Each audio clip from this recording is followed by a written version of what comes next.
Welcome.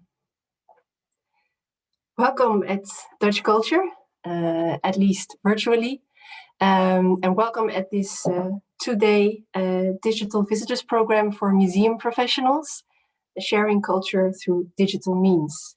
I hope you can all hear me well. Otherwise, please let me know. Yes, I see it in the chats. My name is Josine Bakkes, coordinator of our Focal Countries Desk and also Country Advisor Brazil. A very warm welcome to you all, museum professionals from, I believe, around 12 countries all over the world, and to our distinguished guest speakers of today's conference from both museums and knowledge institutes from the Netherlands. Last year we started with digital visitors programs as an alternative to our physical visitors program when COVID-19 spread around the world and traveling to the Netherlands became impossible. We still believe very much in meeting face-to-face, but on the other hand, we could never unite with so many of you from different countries. So we're also happy with this possibility, and we hope to facilitate the exchange of knowledge, experiences, and ideas as good as in a live setting. And it fits, of course, very well the program's theme, sharing culture through digital means. For those of you that do not know Dutch culture yet, let me briefly introduce ourselves.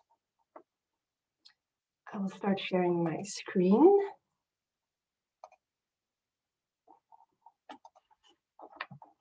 Yes. Okay, so let's go to the next one. Our office in the middle of Amsterdam, where we used to work with around 35 colleagues, but for over a year now we work from home or in small groups at our office, where we turned our meeting room overlooking our garden into a digital studio. So Dutch Culture is the network and knowledge organization for international cultural cooperation. And it is our mission to take professionals further in realizing their international cultural ambitions. And we believe strongly that international cultural cooperation and exchange can be a driving force for artistic and professional developments, stronger international relationships, and well, a better world if you work on the basis of reciprocity, inclusivity, and sustainability. So what do? We give information, advice and training, and we connect cultural and creative professionals, public authorities, and diplomatic missions with each other and with international partners in the context of international cultural cooperation, as in this visitors program, for example. We are one of the Dutch government's partners in the implementation of international cultural policy. And for our activities, receive a 4-year subsidy from the Dutch Ministry of Foreign Affairs and the Ministry of Education, Culture and Science, as well as a contribution from the European Commission.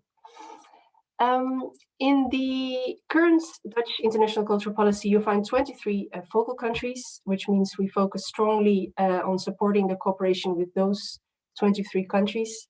And I would like to mention it since almost all of you are from these countries, and you're most welcome to connect with our Focal Countries Desk or our country advisors that we have for more than half of the focal countries. But it's a pleasure to help as well if you are from another country. So register if you wish that we keep you updated on our activities and stay in touch also after this program. It's always our intention to stay connected with our visitors. But on to today's program. We will offer you 5 presentations with Q&As after each presentation. And if you have a question or remark, please raise your virtual hand and wait until being invited to talk by our different moderators. If you have questions during the presentations, please ask them through the chats. Oh, and please do not forget to mute yourself during the presentations. one last remark concerning the matchmaking sessions as of tomorrow. It takes us some time to organize all of them. So if you did not receive an invitation yet, we're working on it, and thank you for your patience. It could be that the appointment will be made later than tomorrow, since not everyone turned out to be available. We will record this program for our Brazilian participants, where it's still too early now, and only for this purpose. So enjoy our program. I hope you find a lot of inspiration and feel also very welcome to actively participate, ask your questions, share your remarks, ideas. Let me give the word now to our first speaker of today from het Nieuwe Instituut, or the New Institute for Architecture, Design and Digital Culture in Rotterdam. Please welcome Klaas Kuitenbrouwer. Hello, everybody. Can you allow me to start my video?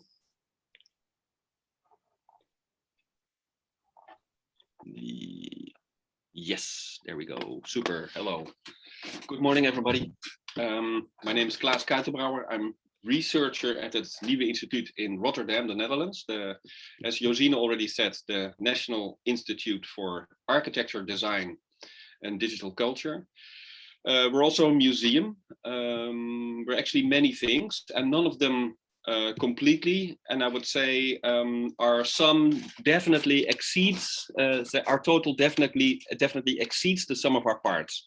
The shortest way to say what we do maybe is we're an institution for public research in design cultures. And so we make our researches public in many different forms, among those exhibitions, among those an archive, and many other forms. I'm going to tell you a little bit about the renewal of our policy in terms of how to deal with the digital way to, I think the title of this event is perfect, the digital ways to spread culture. We used to have a policy frame, maybe this is exaggerating the understanding of it a little bit, a policy frame that was called the Digital House. But through COVID and actually through the realizations of working at home, international collaboration via screens rather than expensive flights and all that, ideas that were already very long in the making got a strong push. And now our new policy framework is called the Hybrid House. So I'm going to tell you a little bit about this. And then I have to share my screen.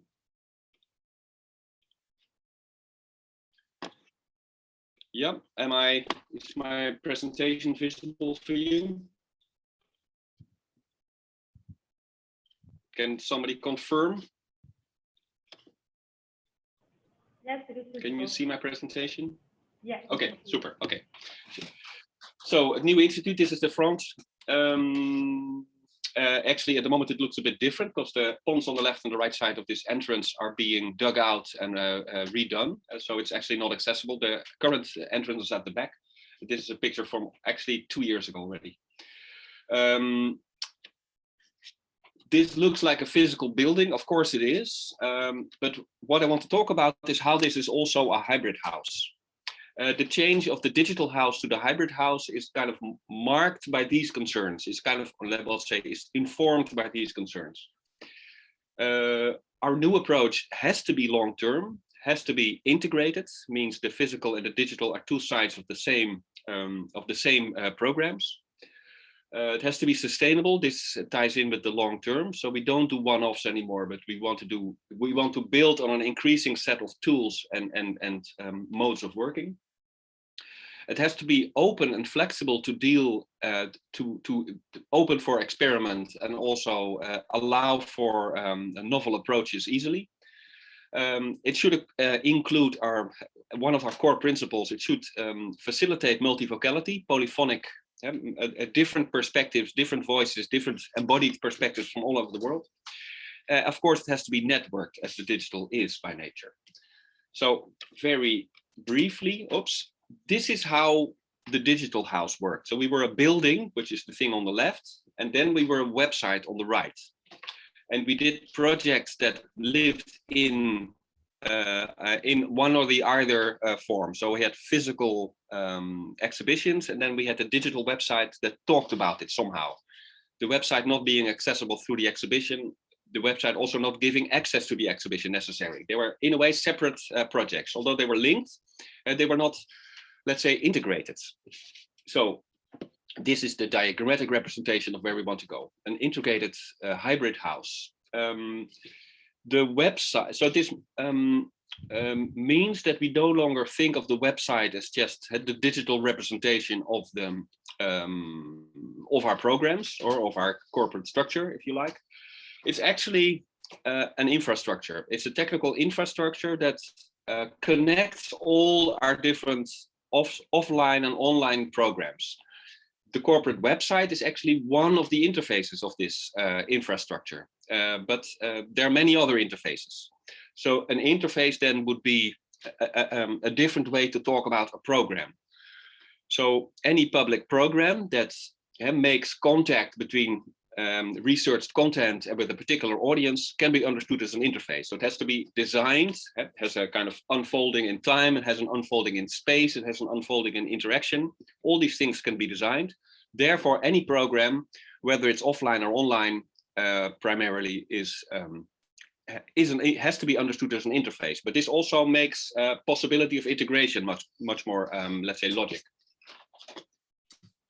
So a couple of the okay, so one more thing that it didn't say. So the interface is the way our programs kind of interact with their audiences, but these interfaces are built on technical functionalities, among which a space, an exhibition space with light and sound and all that, an auditorium with sound, among which also a technical infrastructure of a website. So what I'm going to list now after this is a couple of functionalities and the way they play out in various interfaces. And these are things that we have already done, but more or less as stand-alones, and are now integrated in a hybrid house approach. Searchable thematic content. This is very straightforward. This everybody knows, but what we're building now is a new interface to our archive content, known as the other interface. That is not, as it used to be, a way that basically allows people to find where certain items are positioned in the archive and gives them a location, or just a, let's say, an item on a digitized item in the archive, a text or a model or whatever. It's actually an interface that allows different institutions in the Netherlands that have related content to link their content to these search findings. This is through linked open data. I'm not sure if you're familiar with this. It's one of the facilities of Wikimedia. And this makes actually our archive much more easily integrated in our web content and in our research projects. It also makes our archive accessible, many different aspects of our archive more accessible and integratable from the outside with other archives. And it allows for a kind of a narrative approach, a narrative access through our archive content that can be combined, as I said, with different content from other archives. There's a lot more to this, but I have to be a little bit brief. Yeah, this is the next one is, again, I'm talking about the technical facility, but then I'm also talking about the way this plays out in an interface. So through COVID, as I'm sure you've all experienced, a lot of programming turned hybrid, which basically meant like live sessions became online with limited physical presence at a certain spot. In order to kind of make this a more structural element of our programming, we decided on setting up a recording and post-production studio. So we have the facilities now to record all our programs and to publish them as either podcasts or videos. Also, post-production can then happen in-house or in-house, let's say, through our website, because you don't have to be in the house to be on the website, obviously. But okay, in hybrid house, call it this. This is a kind of the first iteration. This is for the record project, which talked about the political culture of video, actually of videos, music videos, and this was basically this led to a tool that allows for the annotation of. Oh, that's the next thing I'm gonna. Sorry, that's the next chapter. So this is the event for which we first set up this recording studio. Okay, if you have that content, that recordings, podcasts, videos of your events, an interesting way to make this content like relevant on the longer term is to publish it really well. That's another thing that I'm not really mentioning here. We call this the channel. This is a kind of an interface that allows you to browse through all our recorded content. It's a kind of, I call it a narrowcaster, or let's say a broadcast tool. You can also program it to kind of transmit content at certain moments.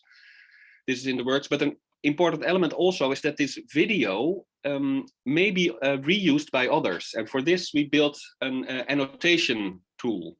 That means that everybody who has access to our videos, so who is kind of can see our videos in the channel, can also annotate bits, can annotate it, can mark certain timelines and say this, the fragment from 1 minute till 5 minutes is relevant because of this, and can also use that fragment, for instance, in their own program, to quote it and to transmit it elsewhere. So this not only makes our videos live longer, it also makes them the use and their application in other programs much more interesting, and transmits what we've done in a way in a longer term and a more sustainable fashion.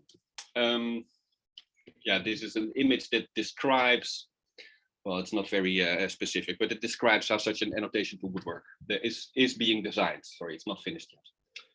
Sorry, the first iteration is done, but it's being further developed. Hybrid installations. This is not, let's say, suitable approach for everything, but this is an example of something where this really makes sense. Artist Tiffany Rice trains AI models in the work of various authors, of writers, of different kinds of, let's say, theoretical backgrounds. And for an upcoming exhibition called The Temporary House of the Home, which itself was informed by Corona, by the fact that suddenly what used to be public space disappeared, and instead we had this global network of interconnected living rooms. And then everybody peeks into each other living rooms or workspaces, and suddenly our relation to space, our individual private space is changed. Tiffany Rice trains AIs to read images. So for this project, he trained AIs to in the voices in the works of various different authors. And he asks them to look at images of interiors, some images from our archive. This is an example, and other images that can be transmitted by the audience, that be sent in by the audience. So this is an installation that lives both physically in the exhibition space, where you can watch these images, and also the text that are produced by the AIs. That are one is trained on the work of Karl Marx, another one is trained on the work of Donna Haraway. So they give very different interpretations of the same space. But also, obviously, online, this makes a lot of sense. So people can transmit their images to the AIs online, and then after a couple of days, when they have done their work, they can refine their images with the interpretations by these different AIs. So this is a whole online interactive project, but it's in a way two phases of the same installation.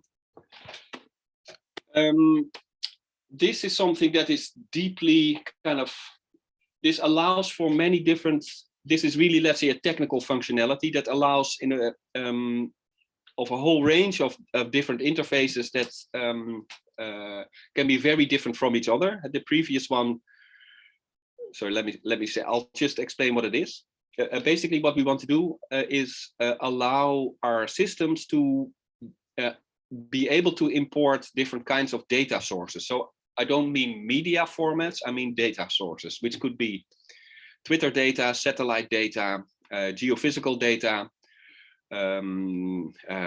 stock market, what have you. There's an enormous amount of live data sources around that together give us images, glimpses of the world, and that can be combined to inform all kinds of programs if you build the right interface. So an example of how this might work, this is the work of John Palmasino of TBA Academy in Italy, who did an enormously long research on how the oceans are being seen and actually are not being seen. Basically, it's an unfolding dynamic map in which very different ways of how satellites read aspects of the oceans are all combined. Which in a way tells you a lot about the ocean. At the same time, it also shows you that the ocean cannot be seen. There's many different perspectives, but there's no such a thing as the ocean. There's only this different fragmented perspectives to which always new ones can be added, and there's never any way to exhaust what can be seen of the ocean. Which also keeps asking new questions of how to relate to it, how to understand it both ecologically or economically or geophysically or whatever. So the hybrid installation is a kind of a situated way to link a site to the internet, but we also want more generic interfaces. The one, the Tiffany Rice example I gave. And the most obvious one is we want a really big screen in our exhibition space that basically allows an immediate direct relation between the physical space and the online, which can be used in, well, you can imagine thousands different ways in which this can be used. Our website should also be able to give access to different kinds of devices, which then also operate in concert. So,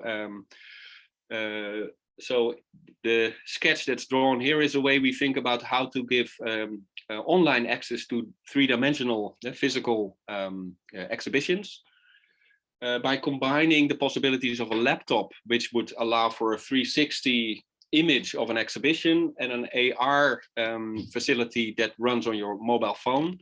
That allows you to kind of import certain physical objects in your own house. Obviously through AR. So this is virtual, not physical. But so that combination of different concerted ways of transmitting content over the world is we think a very interesting way in which the digital can give access to the physical without trying to mimic it, without trying to kind of copy it, because this, of course, will fail. So you have to use the specificities of the digital in order to find a relevant way to access. This gives me, it's a bit of an overview, a bit of a kind of bird's eye view to what we're developing. There's at least this many more things in progress. The hard bit, last thing I want to say, the hard bit is not to think of these things, but to actually implement them and to make the people that work in and for the new institute to take these into account when they are developing content. So the hard bit is not for the few people that have experience with this to think of ways in which this can be relevant. The hard bit is to get your organization resonate with these possibilities and to make them, the way I usually call it, to make it part of the background, to not just make it part of the special exception, but to make it the normal, to make it the assumption that you have to work from these kinds of approaches. But we're in the middle of that. It looks good, but I also I'm pretty convinced that this is a bit of it will take a long-term stamina to really get to where we want to be. Thank you very much for your attention.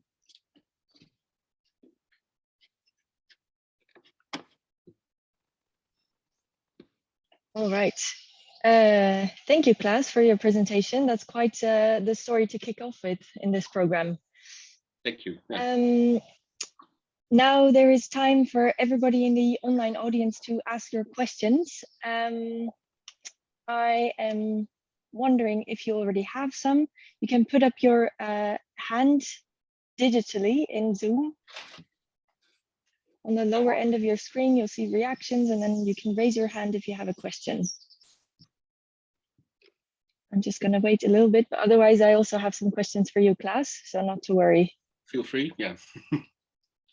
Maybe I can start off with one and then the rest can jump in when they have. When they have others. I was wondering, het Nieuwe Instituut is actually quite well versed in the digital world. So I can imagine that the pivot for you to a hybrid platform is not as big as for other organizations. Were there still challenges that you faced, and which ones are the most difficult to overcome? Yeah, that's a bit what I try to express in the end. So you're right. To some extent, let's say this is part of our background, but we're also the result of a merger between three different institutes. One was the Institute for Architecture, the other one was the Institute for Design, and the third one was the Institute for Digital Culture. So the people who are behind developing the hybrid house vision, yeah, I don't think this is coincidence, but happen to be the people that were also from Searchable platform, the Sector Institute for Digital Culture. So although this merger is totally successful, there's no issue, there's no friction between the different, let's say, former organizations, but you do see a difference in the way you relate to your normal means of expression. And this is what I meant when I said, like, the challenge is to make this not so much the thing to pay attention to, but to make it the background, so that you don't even have to give it attention, but it's normal to work like this. So right now it's the exception, and right now it needs a lot of attention to get everybody who is doing program development to take these things into account at the moment when it is possible to integrate them, and not after. Because then where you develop your full plan for an exhibition and they think, oh, we also have to do something digital to be innovative. That's not, so, and there's, let's say, how to do this is to not talk about this as though it has to be innovative and it has to be digital. These are not goals. These are just, well, if best, side effects. The reason to do this is that the hybrid approach gives access to audiences all over the world 24/7, rather than just those physical visitors that come into your building between 10 and 5 on weekdays, except for the Tuesday and Monday, and it tend to be locals or tourists. So, well, you see the difference. So yes, we want to be an international institute, so of course it has to be hybrid. So of course these target groups want to be reached, and we want to reach them, and not just on the moment when you can visit, but anytime they want to be visiting all time zones in the world. So the reasons are clear, but let's say the habits are a bit slow to transform. Yeah, I can imagine. So you're saying it should be the fundament underneath, like all the activities you do, rather than a method that you apply to the different things that you are doing. Exactly. All right. Would that also be your advice to other organizations that want to make a start and want to try to turn it around a little bit? How should they go about it? What's the first step? This is not where you can start, I think. But my advice is, if let's say the key takeaway of what I'm trying to say is, don't think of it. It has to be because it has to happen because it is innovative and because it is digital. These are not reasons. The reason is that you want to reach audiences, that you want to be in touch with people that care about what you want to do. And if you have a mission, then the digital suddenly finds a place. But the digital itself is not a mission. It's just a means. Yeah. So I would say this is the key thing to, and then have people that are willing to experiment. And so in your hiring policy, make sure that these are people are digitally versed. This is, but this is a slow transformation. Yeah, it is. We need people with a growth mindset then. I'm just checking to see if in the meantime there is someone from the audience with their hand up, but I still don't see any. Except Noreen is asking if it would be possible to receive your contact details, but I also think that's something that maybe we can arrange. All right. Okay. I see a question in the chat. It's from Jonathan. From the Santala Museum in Indonesia. He wants to ask, is the purpose of the online version of the hybrid house to support the offline version, or each version can stand by their own and complement each other? All three are possible. So it's neither nor. So it is possible for something online to support the offline. It's also possible for something offline to support the online. In general, I think complementary is the idea. But let's say every type of content and every type of audience also needs its own interface. So and then to develop that interface, we have this whole range of technical facilities, from spaces to tools to online algorithms, etc. For a specific moment between content and audience, you develop a particular way of organizing that. And then the het zwaartepunt, the focus can be on the offline or on the online. That depends on what feels like necessary. There's no general rule here, but in the general idea is to always make this complementary. And also, let's say the last point you ask, of course, the digital should also be have a standalone dimension. Because a lot of audience will never make it to the physical exhibition, so you have to cater for that. Yeah. I see Jonathan has joined us with the camera on. Is there a follow-up question you would like to ask? No, actually, thank you for the opportunity, but because right now in our museum we just think about how to develop an online version of the museum, but it's just to support the content from the museum itself. So. Yeah, because usually in Indonesia we are much more in the physical museum than the online version. So yeah, I'm just wondering about is it possible to just separate each own version, the online version and the offline version? So yeah, thank you very much for the thoughts. So I understand I answered your question. Okay, thanks. Yeah. All right. Is there someone else who has a question from the audience? Otherwise, I have one last one from my side, and then let's see if there's one more question from the audience, because after that we will have to move on. I heard you talking about accessibility a lot, that it increases the accessibility of your programs by creating the hybrid house and integrating the online and the offline space a little bit more. I was wondering if you can say something about the impact that you've seen from this, because it's one thing to set it up like this. Can you already see impact from the way that you work? Good question. The hybrid house is not finished, or it's not, I would say, not even fully functional yet. It's like, so the things I've mentioned are done, but are not. The new website that I mentioned in I think the second slide will only actually start in September. So so in terms of impact, I cannot speak yet of the impact on audiences. I can speak of the impact on the organization already. And here I think it's very hopeful to see that the term and the thinking is now very much part of the way things are being developed. At the same time, I realized that this special attention is also the risk that I was trying to have. Because as soon as people think, oh yeah, now we're doing things like this, but they forget that it actually has to be their assumption. And so it skips their attention, but it never made it to the background. This is the risk in a little bit. So we're in this kind of a little bit of a delicate transition phase. It looks good. It looks very, people see the reason to do this rather than just let's say, okay, it's a policy, so we have to do it. The reason is this, like I said, how our stuff can be accessed.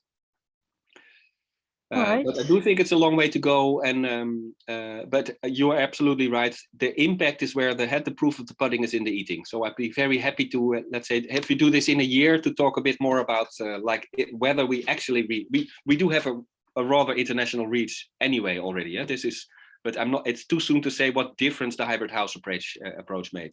Yeah. All right, thank you very much. I think that is a great thing. We will note down for sure to see if we can invite you again in a year or so and talk about. Yeah. There was one thing I wanted to Go say ahead. in response also to the gentleman from Indonesia.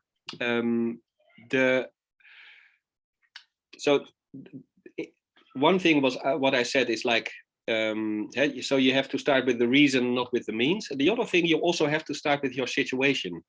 So it is very possible that a lot of the things that we developed as the way to do the hybrid house are not applicable at all in the situation of your museum in Indonesia. And so your situation has to be the starting point, your content and your audience. And if the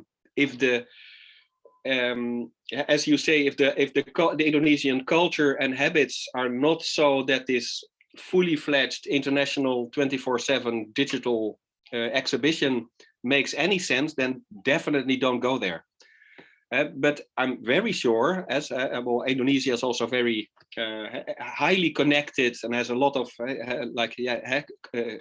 well, to my limited knowledge. Sorry, forgive me if I say things which are not, let's say, differ from your perspective entirely. But it has a lot of communal collective work.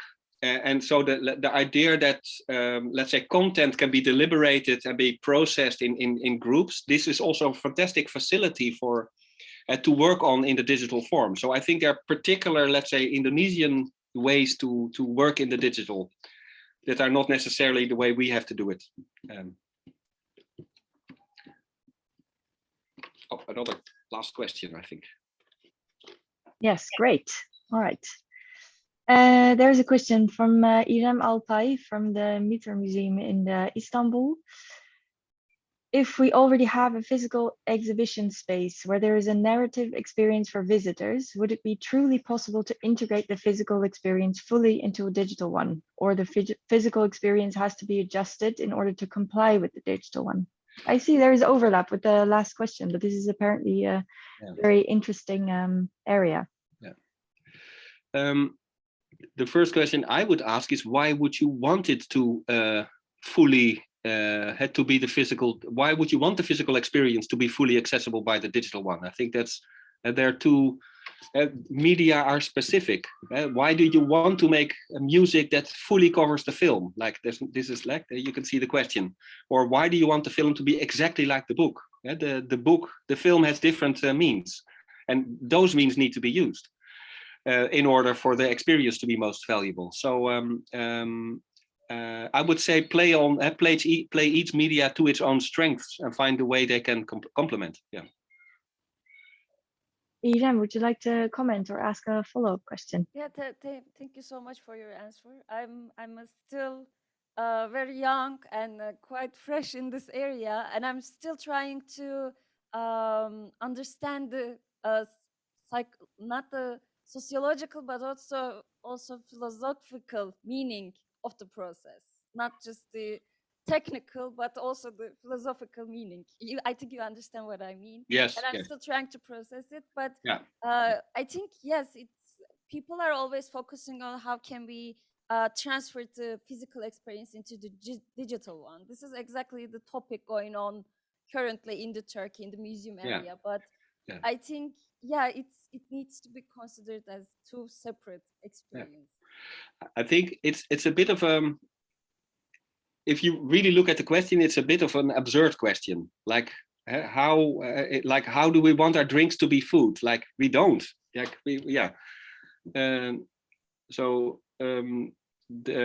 there is, I mean, of course, a digital experience is not a physical one. So why would you want it? Why would you want to force it to become a physical one? This is really a little bit like it's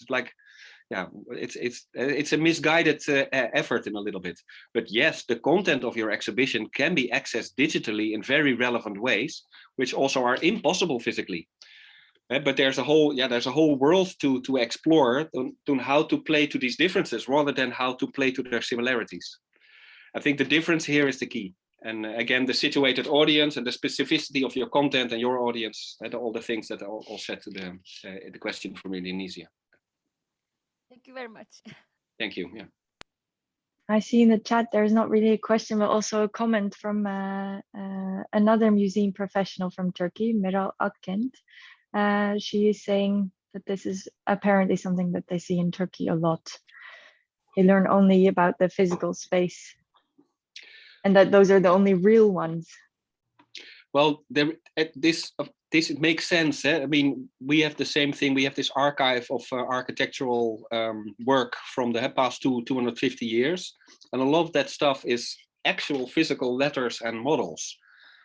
Yeah, they are real. And you can make a digital version of it, which is not the real, which is a digital version. Of course, it has different possibilities. For instance, that you could access it, that you could go inside, which is never possible in an actual model, in the physical model. But it's not the same thing. And so, but I would say, so not one, it's not real versus unreal, but it's real in different ways. The virtual was a kind of a mistake. That we talked about these things as virtual is a little bit kind of put us on the wrong leg. It's not unreal. It's just real in different ways. So this is again quite a philosophical demand, but yeah, but you know what I'm saying. Yeah. Definitely. I think that's actually very interesting. I've never looked at it like that. That calling it virtual is actually the wrong way to start off.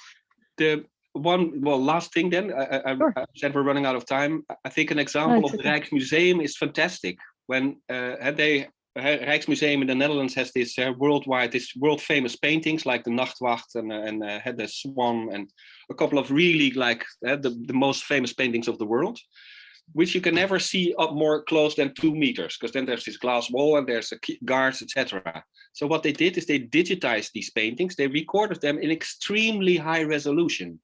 So like with a camera, like from this distance. Online, you can see these paintings from this close. This is really a digital experience, which is real in a different way than the physical experience. So this is, I think, a clever way to play to the possibilities of the digital next to, as opposed to, as different from the physical. All right. When I said we were running out of time, I was apparently a bit early. So okay. We still do have a few minutes. If there's anyone from the audience who would like to ask a final question to Klaas. Or Klaas, if you have a finishing comment or a piece of advice or maybe recommendation, because I really like this for everyone who hasn't checked it out yet. Do go see the digital. Yeah, the Rijksmuseum. Yeah.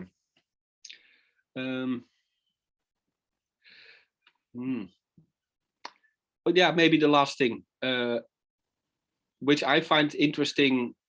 So because I worked in the digital for a long time, in a certain way, it also made me value the physical. And I think we're in a moment post-COVID when the physical kind of has gained new. All of a sudden, we appear from behind our screens again. So I think this is the moment to kind of, in a way, because we're in a little bit of a new moment. We have now an experience of living behind screens, so which kind of developed a vocabulary of relating to stuff through screens. Like all of us learned how to Zoom and how to join conferences from all over the world, which we really didn't do it like this a year ago or even 1.5 years ago. But now that we come back from our screens, we can also see the physical anew, not as though it was the background, but like to see. So this is a good moment to kind of work out those complementary perspectives. But not because the real was the real and now we can finally go back to the real. No, we go to a new real in a way. So the real, what used to be the physical real is also new. And you can see it for the first time, maybe. Yeah, we're just discovering a new world to add to our new one, expanding. Exactly. All right, and there's again a thank you from the chat. Want to mark the words of the day, real in different ways. So I think that's a great closing to this. Yeah, maybe a bit early for words of the day, but yeah. But thank you anyway. High standards for the rest. Yeah. Okay, thank you, Klaas. There is another question, right? Okay. There Johan. is. Oh, I'm sorry. Yes, it's true. I skipped. Yeah. that one, how to deal with different language options in a digital space, as well as incorporating sound and narrative versus text. Did you look at user experience research that informed your decisions? In the I'm sorry, which user research experience in what particular context? So is this about, did we look at user experience relating to using videos and sound? Or? Yeah, I think sound, between sound versus text. Written text. Maybe Yeah. Johan, Yeah, you can turn on your camera and clarify the question a little bit. Yeah. Hello, Johan. Yeah. You're muted.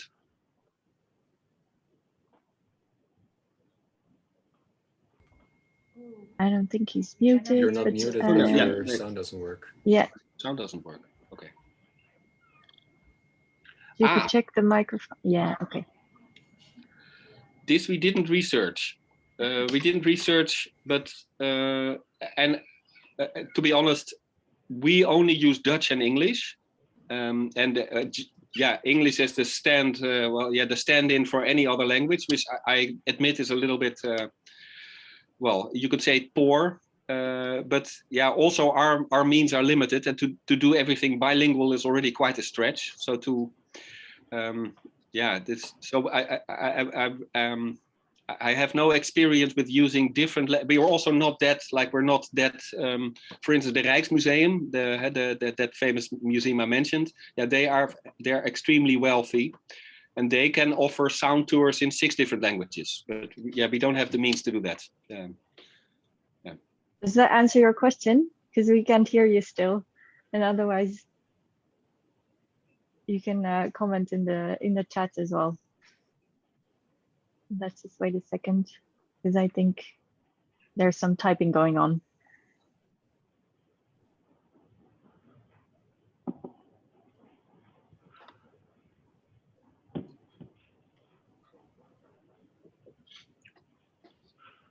We still can't hear you. I'm sorry. Well, if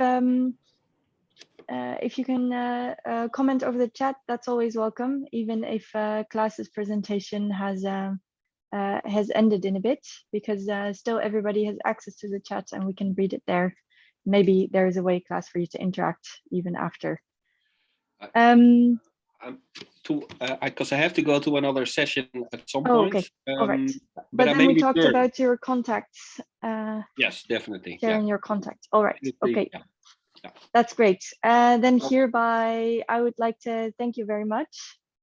Have a good day, and we will again mark the words real in different ways. I think that's a good takeaway. I'm very happy with coined the term of the day already so soon. So see how it stands by the end of the afternoon. But thank you very much. Exactly. Thank you. Then it's my pleasure to present to you the next speaker of the day from the Den Knowledge Institute is Pepijn Lemmens. And then also one of my other DutchCulture colleagues will take over the Q&A after your presentation, Pepijn. Take it away. I'll mute myself. Thank you. I'm Pepijn Lemmens I'm an advisor at the Den Knowledge Institute for Digital Transformation. I'll share my screen because I've also prepared a little presentation. Den is a Knowledge Institute for Culture and Digital Transformation in the Netherlands. We're also a state-funded institute founded in 1997. And our main aim is to, switch my presentation. Empower the cultural sector in its digital transformation. So we help this by developing a digital strategy, digital literacy, and digital capacity building for cultural institutions to make a future-proof hybrid practice, engage audience in an on and offline way. Just like Klaas said, the on and offline has to be connected. And digital heritage is an important focus in all our activities, but it's more about the entire cultural sector. So we also do things for stages, for music, for festivals. So what we do is we develop knowledge and a network within our organization. We advance proficiency, digital proficiency in several organizations. We share knowledge and we do research and policy advice. And how we do that? We have a website, den.nl, which has quite a lot of knowledge dossiers. So things about hybrids, things about live streaming, things about collecting otherwise, different knowledge dossiers on our website. We have 5 advisors that can advise cultural organizations, large and small, about their digital efforts. We have a monthly open podium which discusses online several aspects of digital and culture. We just finished our digital transformation conference 2 weeks ago, a week-long talks, interactions, workshops about digital transformation in the cultural sector. And we have the DEN Academy, which is a leadership program for managers and directors in the cultural sector about digital transformation. One of the tools we use for this is the DEN focus model. The DEN focus model gives us the ability to have actual focus on the digital transformation within organizations. And I'll talk a little bit about this focus model because for the rest of the presentation, I've added things to this model.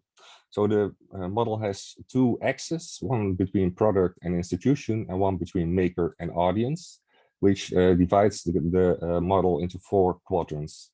So on the top left corner, you see the create quadrant, which is about creating content by makers. And makers we see quite broad.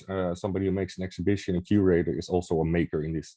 So it's how does digital help people create, makers create their products. The top right corner experience is how we use digital tools to get audience to experience our content.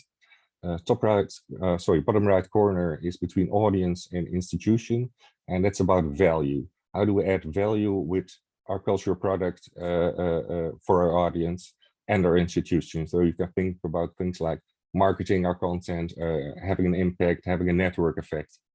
And on the bottom left corner, you see the organized quadrant, which is between institution and maker. And that talks about how do we organize our institution, our business, our working together in a way with using digital means. So you can think about things like CRM systems and collaborative tools. So again, if we go to the top left corner, you can it talks about the artistic expression, how digital technology is used as an inspiration for artists, and that leads to new formats. You can also think about this as the digital born heritage, or the heritage of the future. Makers use digital tools to make new products, which are the heritage of the future, the digital born heritage. And you can think about how open content, digital content enables users to become creators and creators to use all types of content that are available in the digital realm. If we go counterclockwise between maker and institution, so the process side of the organization, you can think about things like archiving by design. How do I store my data, my objects, my documents in a way that they can be used as an archive later on? And you can think about digital proficiency, skills across the organization that can be built to enforce the organization to use the digital realm. And you can think about things like innovative developments and processes like design thinking or Scrum or Agile, so more organizational tools. Bottom right corner, the value. This goes about marketing and business models. So how can we use, for instance, data for audience insights and development of our products? How do we measure and use inclusivity in several digital ways? How do we build a community, and how do we create impact with digital tools? And on the top right corner, you have the experience, and you can think about things like new technologies and exhibitions, how to use AR. Klaas already talked about this a little bit, AR to experience monuments, AR in exhibitions, historical sites, etc. And research into immersive technologies and impact, how we can use these new technologies to have a new impact on our audiences with our products. And what we're talking about here today is mostly this top part. So how can makers create products using digital tools, and how can audience experience these products by digital tools, digital means? For instance, the Rijksmuseum, Klaas already mentioned it. They recreated their website, and it's based mostly on stories. several ways to tell stories about their collections, and they did a pretty good job with it. They won 2 Grammys, which is like the Oscars for the digital museum world, and they won a Webby, which is the most important award in the on the online platform. So the Rijksmuseum's idea is to connect their audience with the collection by story. So it's on the top right corner. So it has to do with audience, it has to do with their product, but it's not just one thing. It also has an impact on how makers, and in this way, exhibition makers or curators can tell stories about their collection. So it also has an impact on the creation side. And of course, it has a marketing perspective. It has an impact perspective. It enables the Rijksmuseum to connect their collection to the audience in a better way. But also has an impact on the bottom right corner, the value impact. So I'll talk about 2 of these quadrants here. I'll start with the top right one. How do we use digital to connect with audiences? I've created several, I've thought of several examples from the Netherlands and abroad.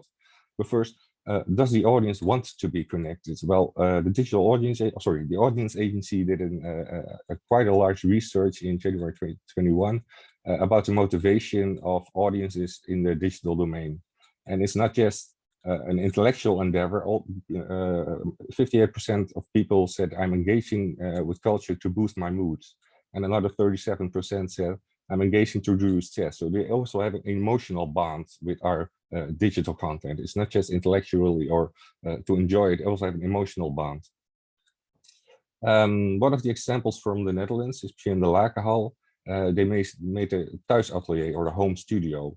It had little creative exercises around their collection for children and families. It was inspired by the collection, and you can build paper models, you can repaint a painting, you can use stuff in your house to do something with the collection. So it's a new way of connecting you with your audience by digital means. Another one was not done by a museum or an institution. It's an Instagram account, Tussen Kunst en Quarantaine, or Between Art and Quarantine, that asks people to reconstruct their favorite artwork using 3 accessories from their home. You can see some examples of the left. So on the left or on the right, you have the painting, and on the other side, you have people recreating them in their house using only 3 accessories they have at home. Well, this went viral during the Corona period. It had over 700 contributions and 271,000 followers in just a few months, with a very simple idea of connecting people to collections in a new way. Another example is the Mauritshuis. They used the lockdown period to make really large scans of their museum. So they had huge cameras roll into the museum while there was no audience, and they recreated a digital museum. They had all their art was scanned on very high resolution and made them available to the audience, and also connected them. So you have an example of a painting that has another painting on the wall. They can connect those 2 paintings in a virtual exhibition, and you can look really close up, like I said, like you're standing with your nose on the painting. And this enables them to have new forms of storytelling, also telling new things about the collection in new ways. And you can have this really detailed and in-depth exploration you can never have in the physical museum itself. So that's what they created it during, could only have been done in this period because they needed an empty museum. Third example is of Float Scans. Float Scans is a company that does really high-res 3D scanning of objects. And they work together with the Museum of World Culture to digitize some of the large parts of their collection in a really high resolution. I think tens of thousands of polygons per object. So, and you can view it online in a quality that enables research. You can see every little dent, every little crack in a vase, for instance. So it not only enables researchers to do their own research online without coming to the physical museum, but they also create an experience for users, the Kaiga experience, which is a new online application for digital storytelling based on 3D objects, connecting 3D objects with stories.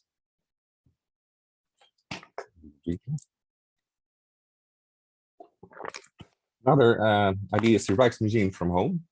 It has personal stories from curators about artworks and objects. And the entire Rijksmuseum website was built around these stories, and not these stories, but telling stories. And it worked because everybody in our museum lost the collection. So many people wanted to record a video from home, is a quote of the project manager. And they didn't just ask the curators, but they also asked people in management or people from the finance department to tell stories about their favorite object in the Rijksmuseum collection. So it's also another way to engage audiences with the collection in different ways.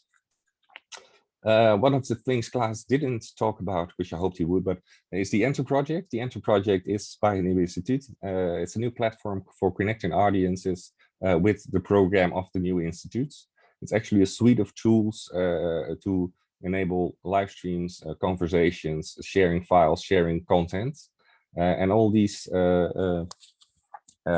platforms are based on the same principle. Klaas already talked about it. If you look at these last two examples, you can see it's not just about connecting the audience, but also with creating something new. So we're moving into the top left corner of the quadrant between the maker and the product. So how do you create new things with digital? The Rijksmuseum has a platform in which allows their staff to create new stories with their collection. The Nieuwe Instituut has a platform to create new types of content within the digital realm with their hybrid house. So this, I took some screenshots from Nieuwe Instituut. Full disclosure, I used to work at the Nieuwe Instituut until last year, so I'm intimately familiar with these types of projects. So what the Nieuwe Instituut does has multiple aspects of maker culture, of making new types of content possible, for not only connecting audience, but also gives a platform for artistic experimentation or open research, or to work together on new means, new products by makers or by researchers or by exhibition makers. And it gives them an opportunity to tell new stories using their already existing content.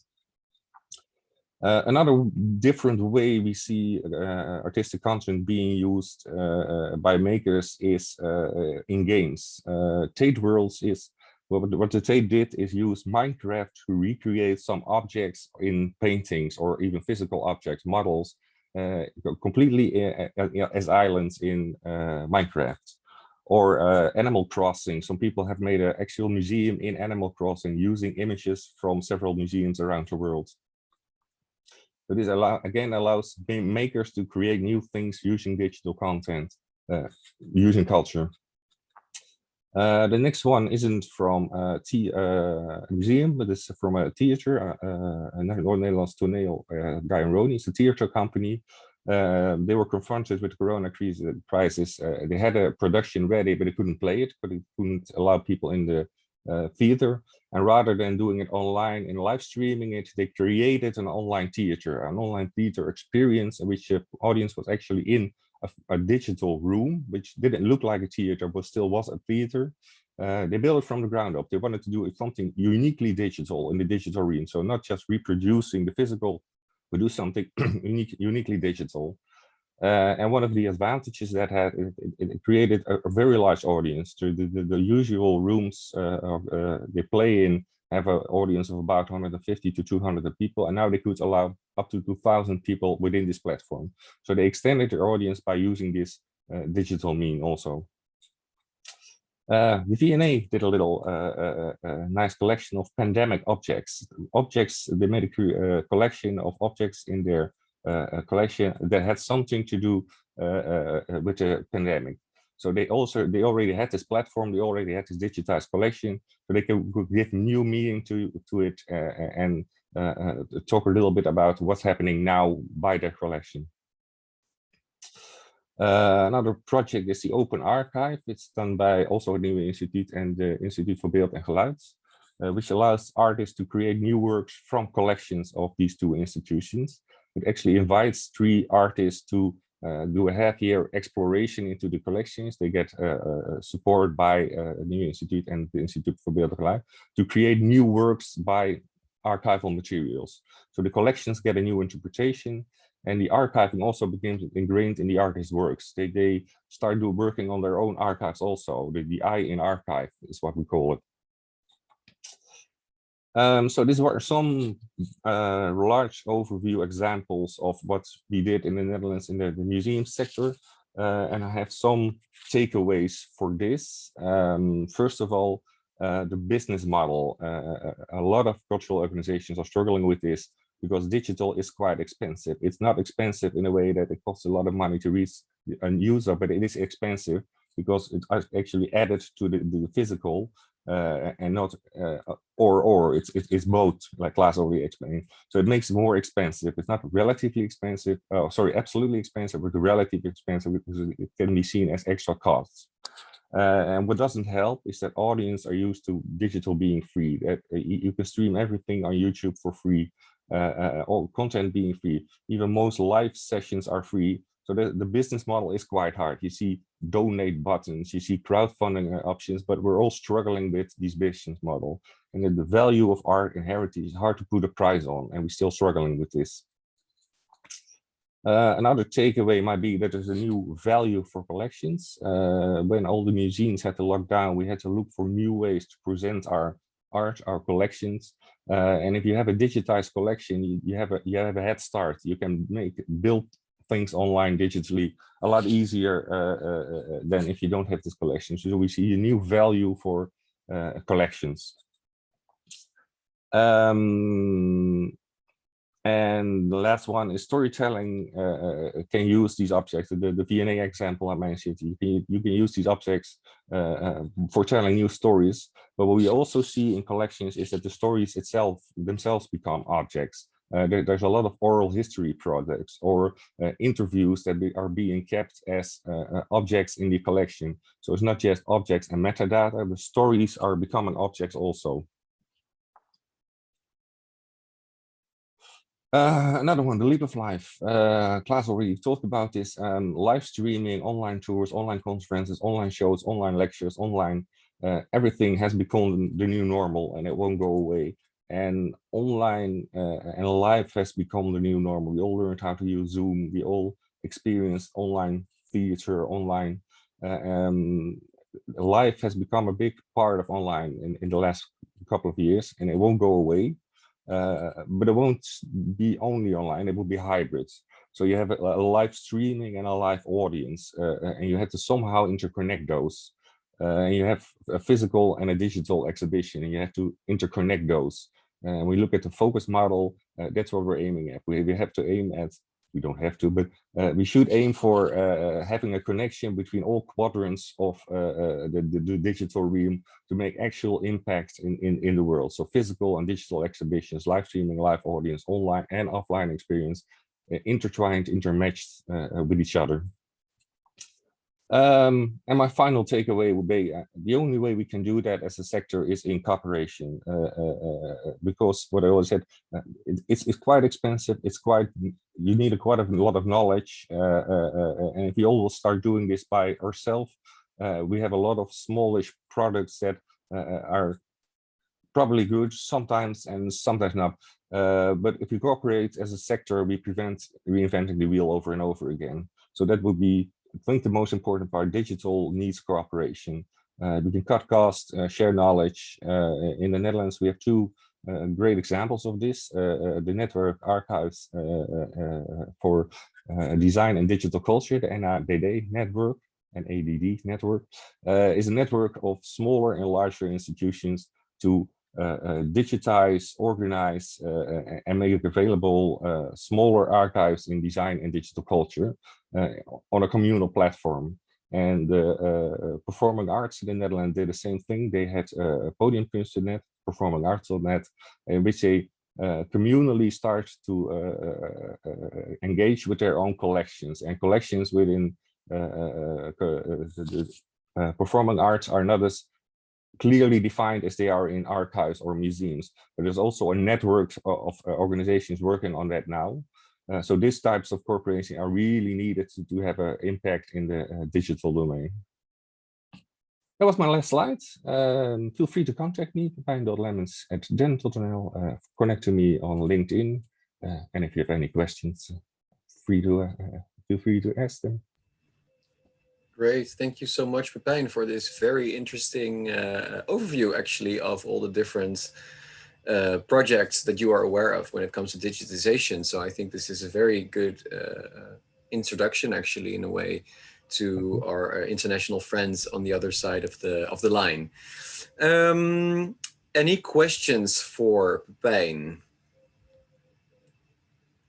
Otherwise, I will just start with the first question, if you don't mind, Pepijn. Of course not.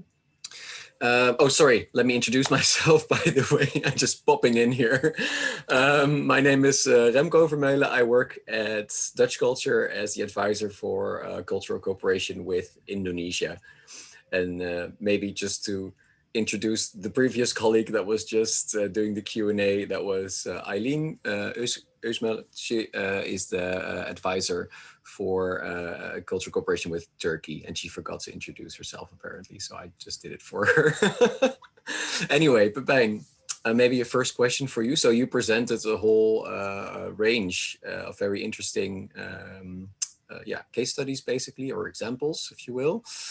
I'm just wondering, what is the role of DEN in these kinds of projects? Like, do you have like an advisory role, or is there like funding contributions that you give? Or no, we don't give out funding. We have for some of these projects we have an advisory role, but the most important role DEN has is collecting and sharing knowledge about these projects. So if we have quite a large network, if we see projects like this, we also tend to throw in a little hook to start connecting with people doing these projects, and connecting people who are doing this project to other people connecting to doing the same type of project. So we have a network function and a specific knowledge function. So we try to extract knowledge from these projects, and we try to have a network effect between people who are doing these projects, just to evolve this cooperation in the sector. So I think that those are the most important two factors. Yeah, nice, thank you. And you're basically the National Knowledge Institute for Digital Heritage. Digital culture. Yeah, digital culture. Yes. Could you explain a little bit to the audience, like what your relationship with the national government is? Yes, we are a supporting institute, if you call it like that in English. So we are funded by the Ministry of Culture, like just like all the other speakers, I think, in this platform. So we have a 4-year subsidy, and for this we need to advise all the other institutes that have the same type of subsidy. This is our most primal audience. So we don't connect to audience. We have a more like a business to business function. So we advise all the cultural institutions in the Netherlands about digital transformation. And for this, we get a subsidy from the government, and also some subsidy from, for instance, other departments like economic affairs, and some local governments like the governments of Amsterdam asked us to do a project about digitization in cultural sector, specifically for the Amsterdam cultural institutions. So those are the three funding opportunities, and this is our connection with government. Yeah, all right, clear, thank you. Hi, I have a question. May I go? Yes, you may. If you turn on your cam, then we can see you. Yeah, I'm just trying to. Okay. Kritika, hi. So I'm Kritika from Indian Music Experience Museum in India. It's a music museum. Basically, now that we are operating in the hybrid space, or more so in the digital world, so we are coming up with digital exhibitions in the online world. So how do you think monetizing these exhibitions? Do you foresee a dedicated audience who would take these exhibitions, and that would help museum sustenance? Or everything has to be given free? No, we see more and more business models evolving, and there's a couple of sides to that. Firstly, it's the subsidies and the funds that are giving out funding for things like exhibition. They're still really based on the physical domain, and they can't just switch their policy to the digital domain. In the Netherlands, we see the culture funds, the culture funds, and all the funds are trying to change their subsidies, their funding to more digital, but they also have to have, they have had a policy plan 4 years ago, and there's a bit of friction to that. So that's, the funding will change towards more digital, but it'll take a little time. Another one with the is more of a community-based type of funding. So you have a connection of friends or a members network or a expert network who all pay a little bit of money to be part of the network and thereby fund what the organization is trying to do. We've seen that grow quite a lot in the past couple of years. People want to be part of a community and are actually willing to pay for that. So that's a part. And a third part is donation buttons or crowdfunding options. So we're doing an exhibition, we're giving you a free preview, or not a free preview, we're giving you a preview if you pay 10 euros, and if you pay 20 euros, you get a preview and you get your name on the website. And if you pay 30 euros, you get something extra. So those are basically the models of funding that we see changing, and they're all growing, but it takes some time. But the costs run before the profit. Thank you. Right, thank you. There was a comment in the chat I saw from Camille. I agree that people are used to free digital content. Yeah, that's the point that you already made, indeed. I think the best option is to create a small price, like whatever price, like for access or for donation or whatever, I suppose. Camille, could you maybe weigh in and say a little bit more about your point? You may also type it if your mic is not working. Oh, there you are. She's already typing. Let me see. I agree with you that people are used to free digital content, but the content without price makes its value to seem less appreciated. Yeah, that's true. We have experience in a church heritage museum in Vilnius, Lithuania, that maybe people can register for free content lecture, but half of them will show up. Yeah, that's also an issue. It's very recognizable. Definitely, yeah. Have you, Pepijn, have you encountered any examples that you were like, hey, but that was a smart solution. Maybe that's something for other museums or cultural institutions as well? Well, I talked a little bit about Noord-Nederlands Toneel, or the guy and Roni. They started with this virtual theater, and they built it for themselves to have this production they had already designed and played, and it was ready to go. So they built this. And the next step they did was start renting out their theater to other theater companies, and thereby creating a little business model. And the third thing they did was now they had the data of all these users of this platform, and some of them gave their physical address also. The person that gave their physical address got a flyer, which allowed them to get something extra on the digital platform, thereby connecting online and offline in a way. But that was a nice example of how you could create a business model using digital tools and connecting digital to physical.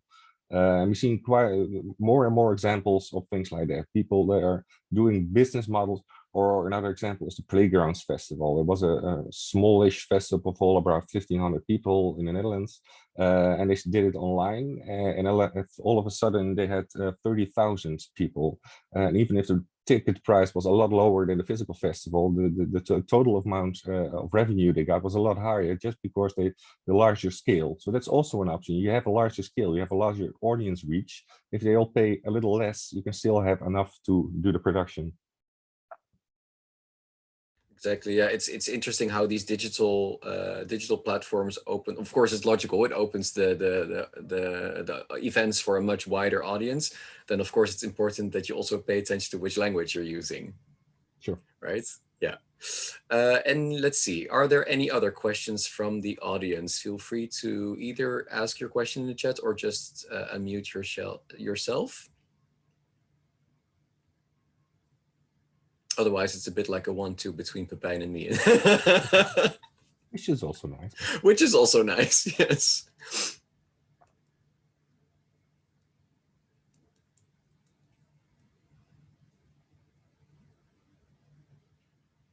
Okay, then maybe I'll just ask you another question for the time being, Pepijn. Are there any examples in the Netherlands of cultural or museum institutions that you saw that you were like, ooh, that didn't go well? Like, you know, you shared some best practices. What can you say about bad practices? Yeah, well, we collect best practices. We don't collect bad practices. So, I'll have to think about this from my own experience. Yeah. Well, I visited Maastricht somewhere in the middle of the pandemic, and I was looking at the local museum scene, and quite a lot of museums still had their opening hours on the front page of their website. While all museums were closed. That's basic stuff. If you can get that part right, how the hell are you going? Sorry, how are you going to digitize the rest of your organization? So those were pretty bad examples. Some museums started to do stuff online. Some of them did it well, some of them not. But some museums didn't even bother to change their opening hours or to have a message on the front page, let alone have an alternative option. Yeah. So those were some pretty bad examples. Yeah, so pay attention to the details. Also, if they're super logistical, practical, you mean, also to give the impression. You need to get the details right first before you can take the next step. Yeah, definitely. Yeah. I'm actually super curious to hear from the professionals that are joining us, like, because the examples that Pepijn mentioned in the Netherlands, they may well be or not be, you know, comparable or how do you say that, relevant for the context that you guys are working in. So maybe one of you or a few of you can share experiences from your side, like what happened in your countries when it comes to digitization. Anyone who would like to weigh in here?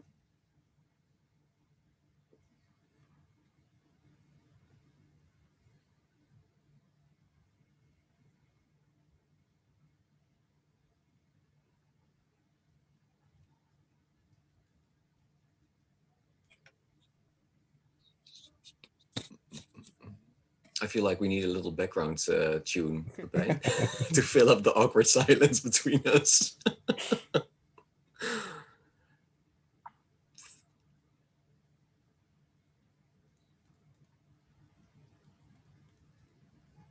Okay, there's a question from Jonathan, whom we've seen before, from Indonesia.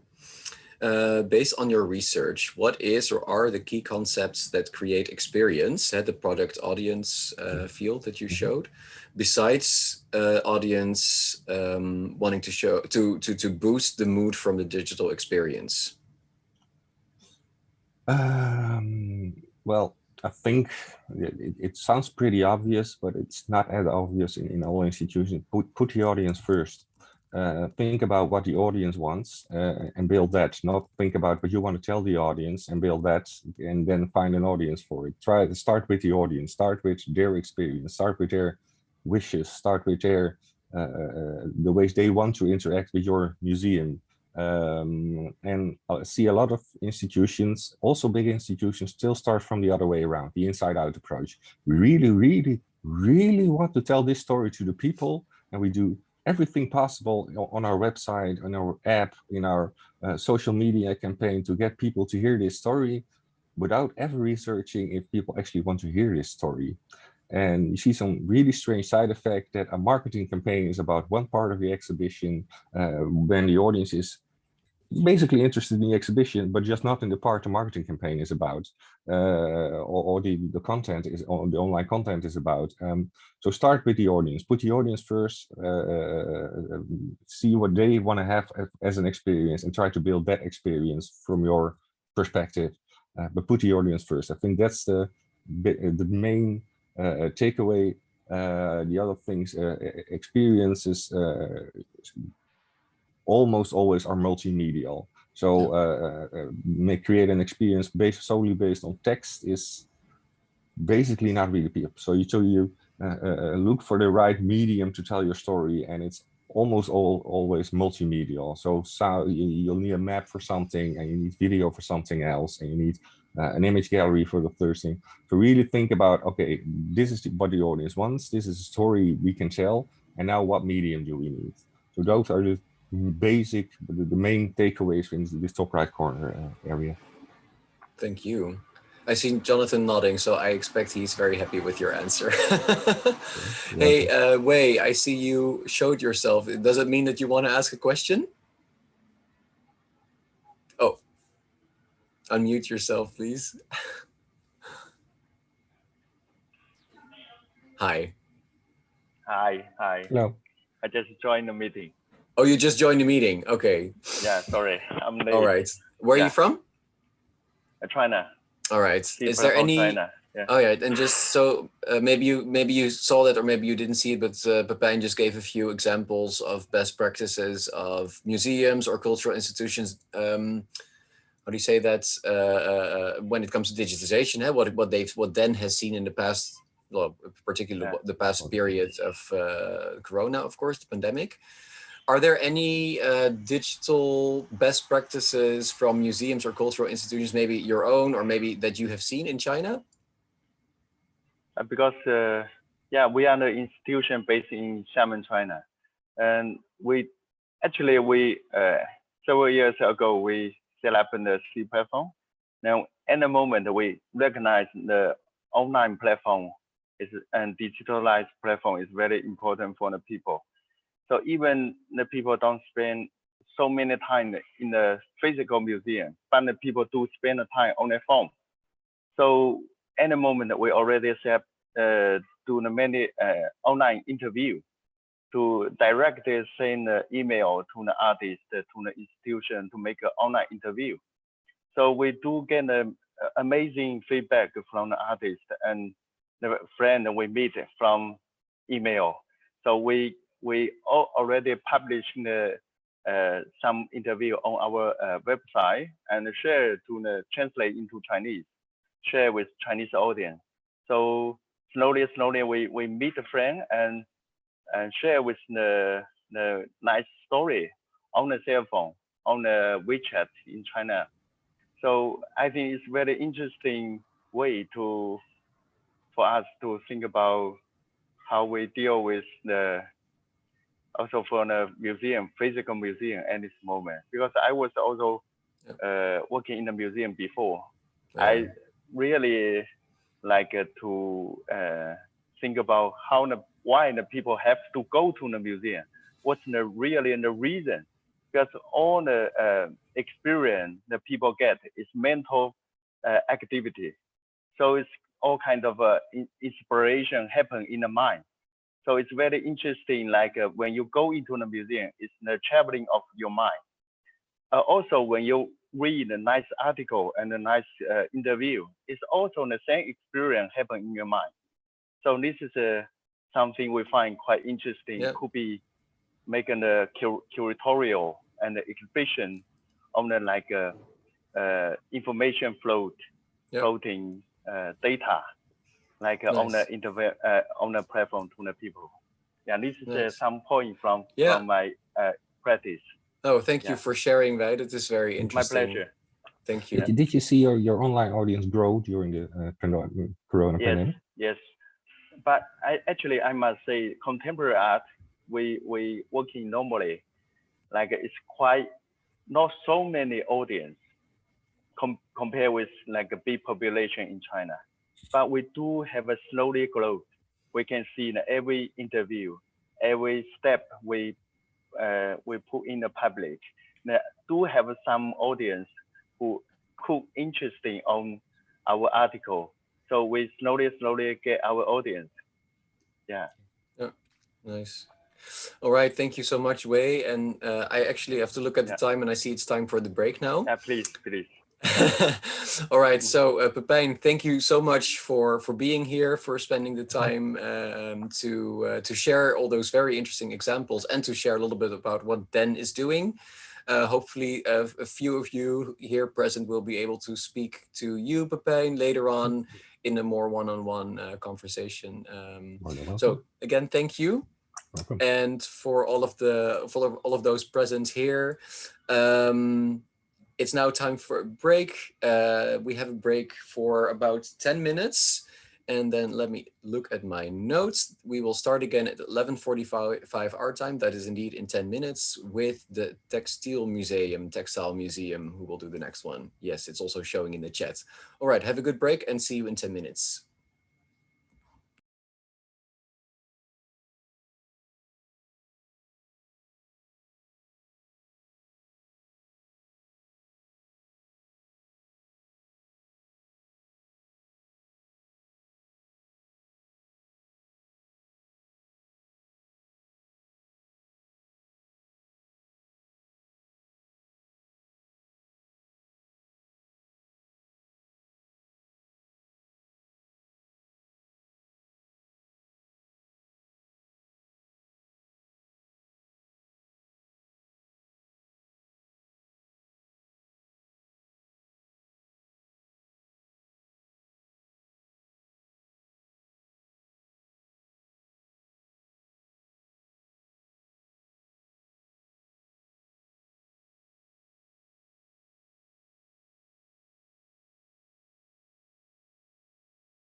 let's share my screen.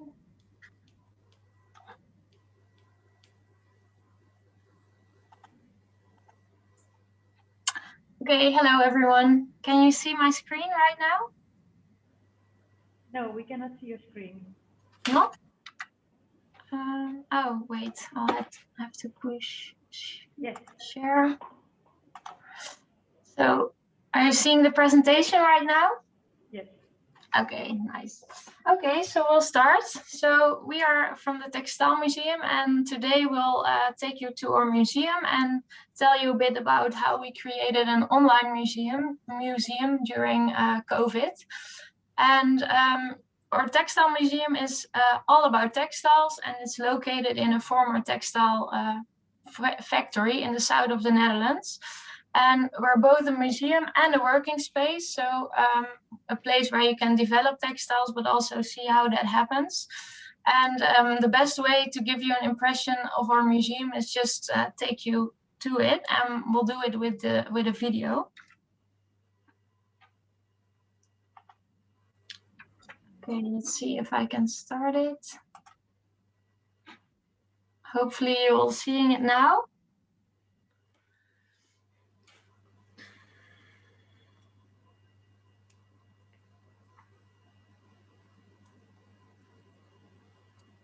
There's no sound.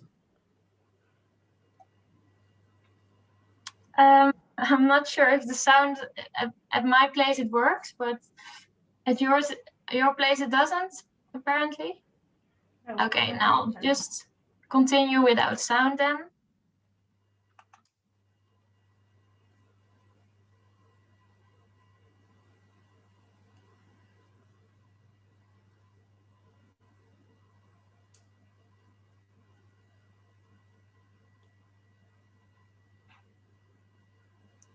So this is how our museum looks like and what you can do over there.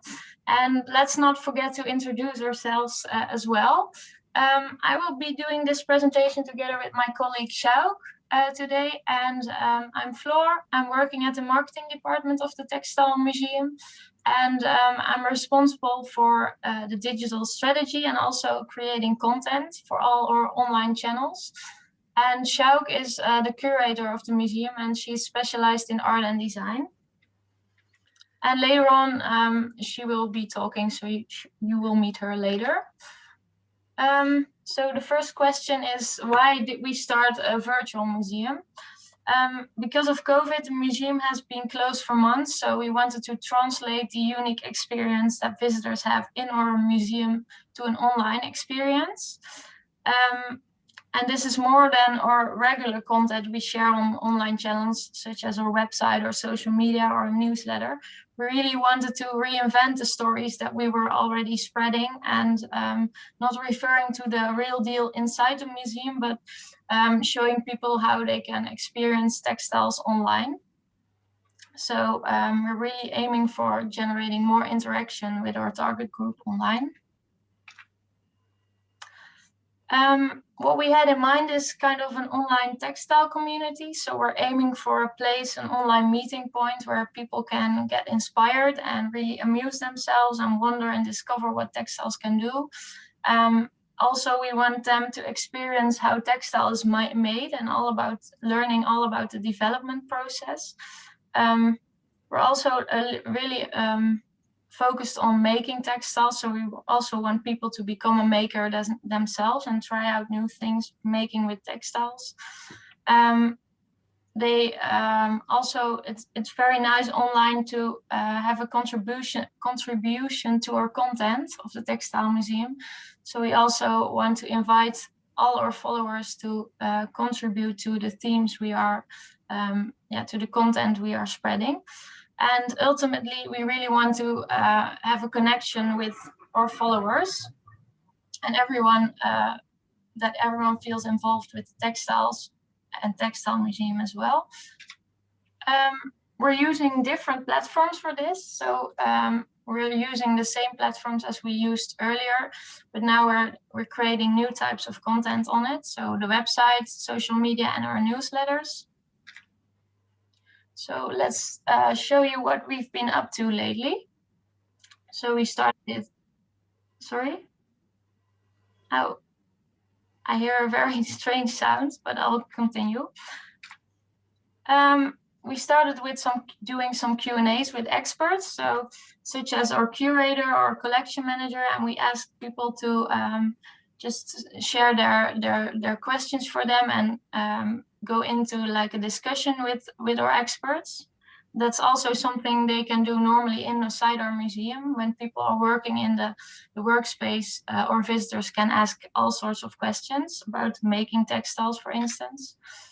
But also we started doing online tours, and this is an example of one tour we did with designer Kiki van Eyck. And in this tour, she told all our followers all about her exhibition and how she created works and what kind of inspiration she had for each work. I hear a very strange sound. Is there someone who didn't mute themselves or something? It's like I hear myself in repeating. Okay, I'll continue. Next to that first online tour, we did some other online tours. We also gave our followers the unique opportunity to see our depot, something that's normally not possible to perform physically in the museum. So that's an extra online, an extra layer. And we asked our followers which collection object they want to see and what they would like to know about it. So our collection manager explained a bit about all the details of the packaging and the storaging of all these works and all the things that will have to be done behind the scenes. And we noticed a lot of great comments of people who are very happy sharing their experience with online tours, or sharing that they are really happy to still see an exhibition online, even though we were temporarily closed. So that's very nice to see. And then we created multiple textile workshops to really get people making at home. And it was really different levels from beginner to advanced, with a lot of different subjects from furniture to interior to art and fashion, just creating everything you can with textiles. So this is an example, but also this one to mend your ripped jeans, for instance, and another one. And again, a lot of people were happy about it and were really creating or trying out the workshops and asking us, but also other people around in the community about tips and tricks to do the workshop, or what kind of yarns they should use, for instance. And the best thing about it was that people actually shared their results. So that was very cool for us to see that they were really trying out the workshops at home. So here are some different posts that people really shared on Instagram with us.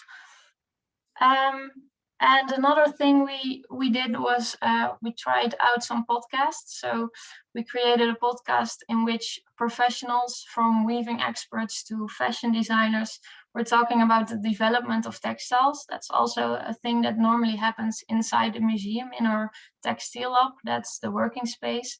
So we try to translate this to an online form, and that's the podcast. Next to that, we tried out some online lectures about historical textile dye recipes. We noticed that was really booming online, so we thought we could share our knowledge about it too. And in this lecture, we saw that a lot of people were submitting to the lecture from all over the world, and a lot of experts in various fields. So it had a wide reach, and a lot of interested people joined. So that was really nice to see, and also a way to share knowledge with each other in this community. And then we have the international collaboration, and I would like to ask my colleague Sjouk to tell you a bit more about it. I'm not sure if you can take over right now. Thank you, Floor. Hi all, nice to be able to tell you something about an international collaboration, a curatorial collaboration we made by the start of COVID in March last year. It's a collaboration between our museum and then the Center for Heritage and Art and Textiles in Hong Kong, CHAT. And the Central Museum of the Textile Industry in Lodz in Poland, and with Lotto Zero, Center for Textile Design, Art and Culture, and located in Prato, Italy. We came into connection with each other because Mizuku Takahashi from CHAT, chief curator, was looking for a way to cooperate online, and actually she would like to do it physically, but with COVID coming, when COVID came, we started to contact each other digitally, and we got to know each other, and we started thinking, how can we make a cooperation online as curators? And we started, well, thinking about this and brainstorming, investigating how can we do this in an easy way, and also very accessible. And so Instagram was the first thing to think about, and we thought of a name, Textile Culture Net, and an image which would be very recognizable. And we started thinking of what can we do. One of the things we thought up was to make online exhibitions as an extra to exhibitions that were already in our houses, in our museums, physically, but all, of course, closed because of the lockdown. But it would be nice to make an extra to these exhibitions with, so to share a theme, like maybe the next one, floor, would be good. Like an exhibition we had in our museum about common threads. It's about narratives in art and design, textile art and design.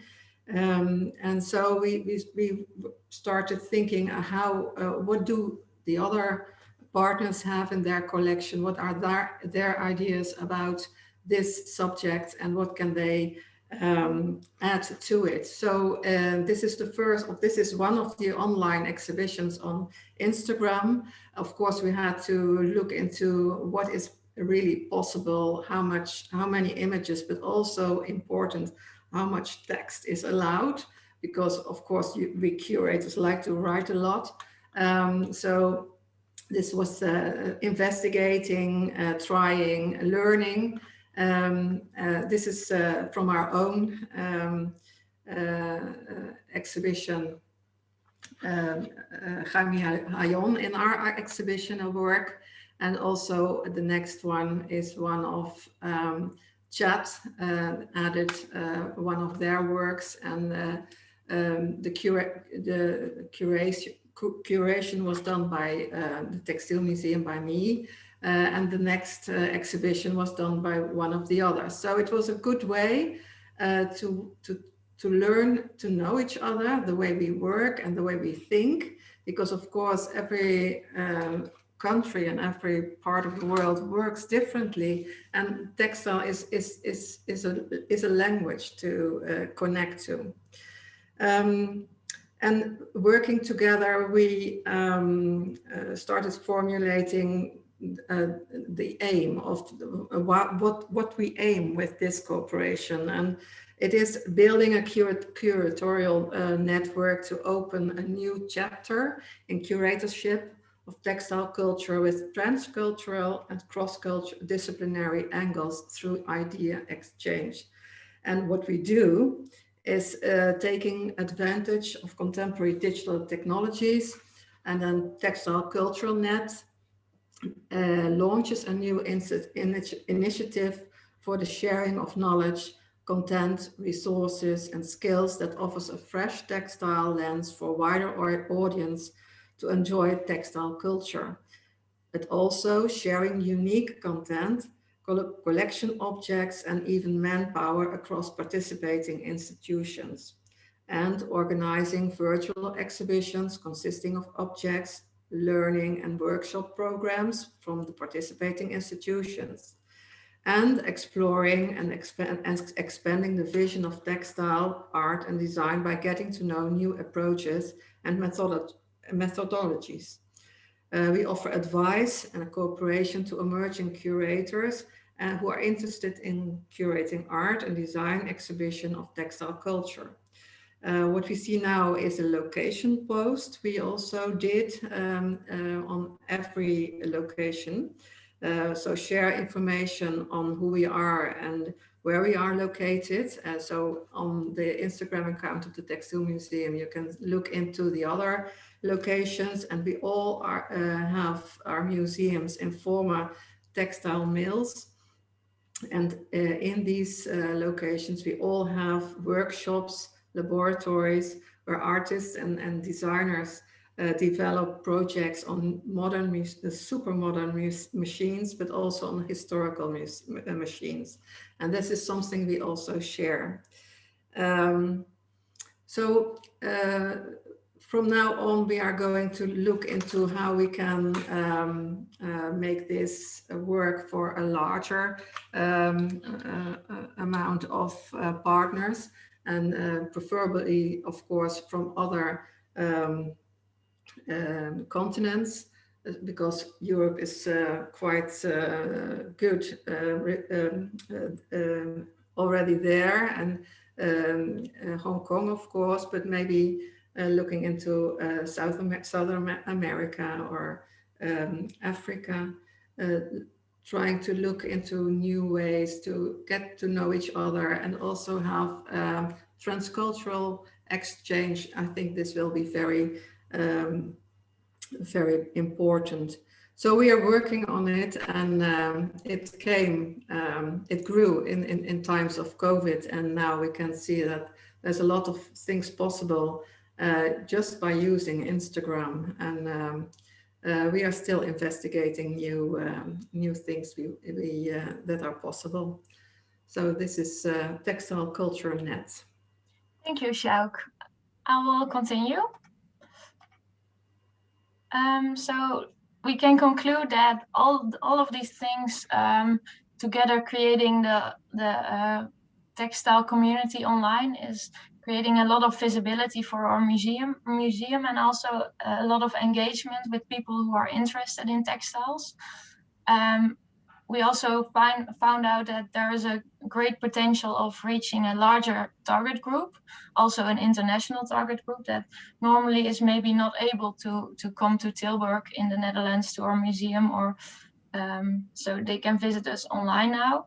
And we really want to continue creating online content, and we also want to expand it. So we want to professionalize the types of content and all the ideas we have.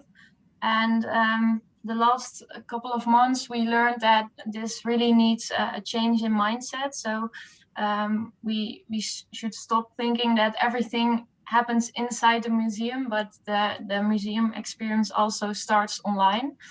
And we also need to involve the entire organization of the Textile Museum. So not only a few departments, but every department can help us doing this. So that was our presentation today about the Textile Museum. And I'm happy to hear if you have any questions for us. Okay. Thanks, Floor. Okay, can you see me? I guess yes. Yes. Yeah. Okay. So yeah, thanks, Floor and Sjouk, for your rich introduction presentation about your museum, Textile Museum. And my name is Ian Yang. I'm another colleague from DutchCulture. So today we are doing kind of a relay here, which is very nice, with my colleagues. And I work in DutchCulture as advisor for culture collaboration between the Netherlands and 3 Eastern Asian countries, which are China, including Hong Kong, Japan, and South Korea. So yeah, I will guide you through this Q&A today for this session. And so to all our audiences, if you have questions, please raise your digital hands or type your question in the chat.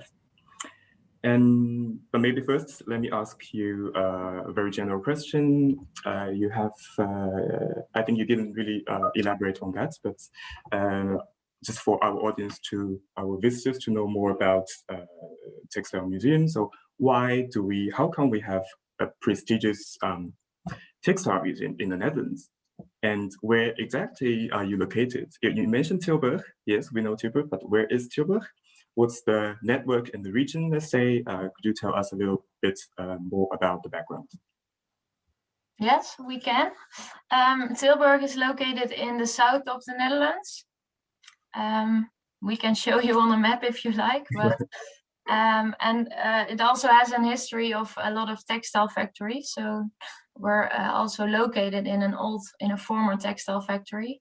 So I think that's a bit of how the museum is started years ago. I don't know if you have any specific questions about this. Yeah, well, in the past, I mean, when before Corona, let's say before the pandemic, we have a lot of visitors from abroad, including from Asia, that even myself, I've guided our partners from China, from South Korea, for example, to a textile museum. And it's always like a very overwhelming, very rich experience to see how textile as a material is highlighted in many different aspects, including you have this beautiful, well-equipped textile lab. Is it called textile lab? Textile, yeah, right. Yes, you're right. And, yes, and I knew that, yeah, although it's everything about textile, but actually the museum also has a very open horizon, let's say. For example, for this lab, I know any artist, visual artist, whatever kind of material they deal with, but if they would like to explore the fun to work with textile, then they can maybe book a studio or a time slot at the lab. And so it's also like a very yeah, very open around not just textile itself. And yeah, but I don't want to talk just by myself, but if anybody from the audience, from our visitors, if you have any specific question, this is the chance. But hearing from your yeah, presentation, I think Textile Museum really did a lot during this special time with lockdown. And yeah, I saw like you have expanded a lot online, including workshop, lectures, podcast, and even this one-to-one experience with for the audience to meet with your collection. And that's amazing because I think textile is quite a tangible thing. You have to feel it, right? It's yeah, for sure. It's a challenge. It's a challenge how you can convey the message via just internet. Yeah. But anyway, still, like we didn't find a good way to provide a tangible feeling of textiles online because it's so hard. You really want to touch everything, I think, if you see it. But we try to show a lot of close-ups and really go into the fabric and showing people how it looks. And that helps a bit to get more understanding how it's also made. But the best experience still is inside the museum. We cannot lie about it. Yeah. So still, like, let's hope. Yeah. After. Sorry. Please. Inviting people to make things themselves, so then they already touch it in their own environment. Happily, luckily during COVID, the textile lab was able to work, so artists could come, if not from abroad, of course, but from Holland, come in and work, of course on a safe distance and without an audience, but this was a special time for them also. And I'd like to also say that what is special is that we try to every 2 years select 4 artists to make commission project in our textile lab, especially for our own collection. So we enrich our collection with the things that are made in the lab, and so we also focus on the process of making. So it's not only the results we collect, but also the process. And you can this is reflected in the things we do online, of course. So making is very important. It is. Yeah, online we're not only showing the end results, but also a lot of sketches or things that were samples that were made before the end result. So that's also a way to experience the making process online. Yeah. And maybe also like because human beings cannot travel, but objects, goods can travel. So that could be also a way to maybe send to some your collaborative partners or artists just by post for them to feel it. Right. But still, I'm still wondering if we have questions.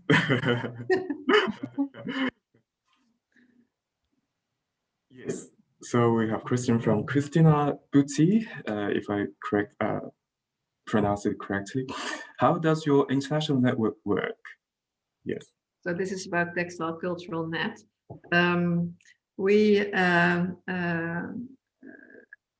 We have a meeting once when we started. We had a meeting every week, and then every 2 weeks, and for an hour, and then we made a large online document in which we can upload our images and our texts. And Floor, it's a narrow cooperation with Floor, who is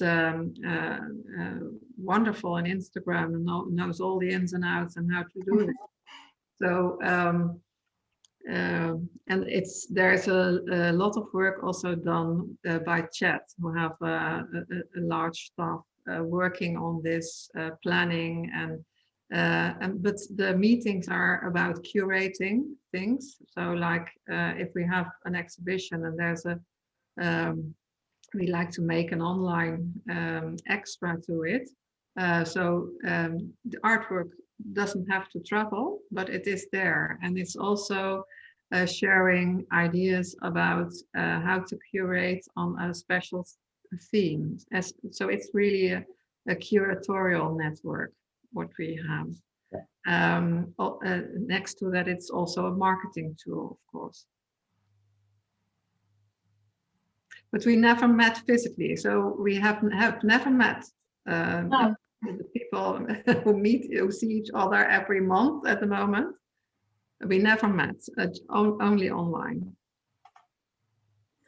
Yeah, it's sorry, does it answer your question, Christina? Or if you have further up follow-up? I was just saying thank you for the answer. Thank you. Thank you. Yes, and we also have a question from Camilla. Are you planning to expand the network? Yes, we are looking into this. You cannot make it too large because it's difficult to use Instagram because it's of course limited in the possibilities. But I think it's very interesting to make it more culturally diverse. So you can have a lot of different views and meanings to share. So it only will become more interesting for people. I think the example you gave about the collaboration with Hong Kong, with Chat, it's really like also amplify that even during Corona, international collaboration is still possible. Yeah. And from DutchCulture, well, that's our business, that's our world. So we really also feel like during these times, even more precious to have this international exchange. Yeah. Right.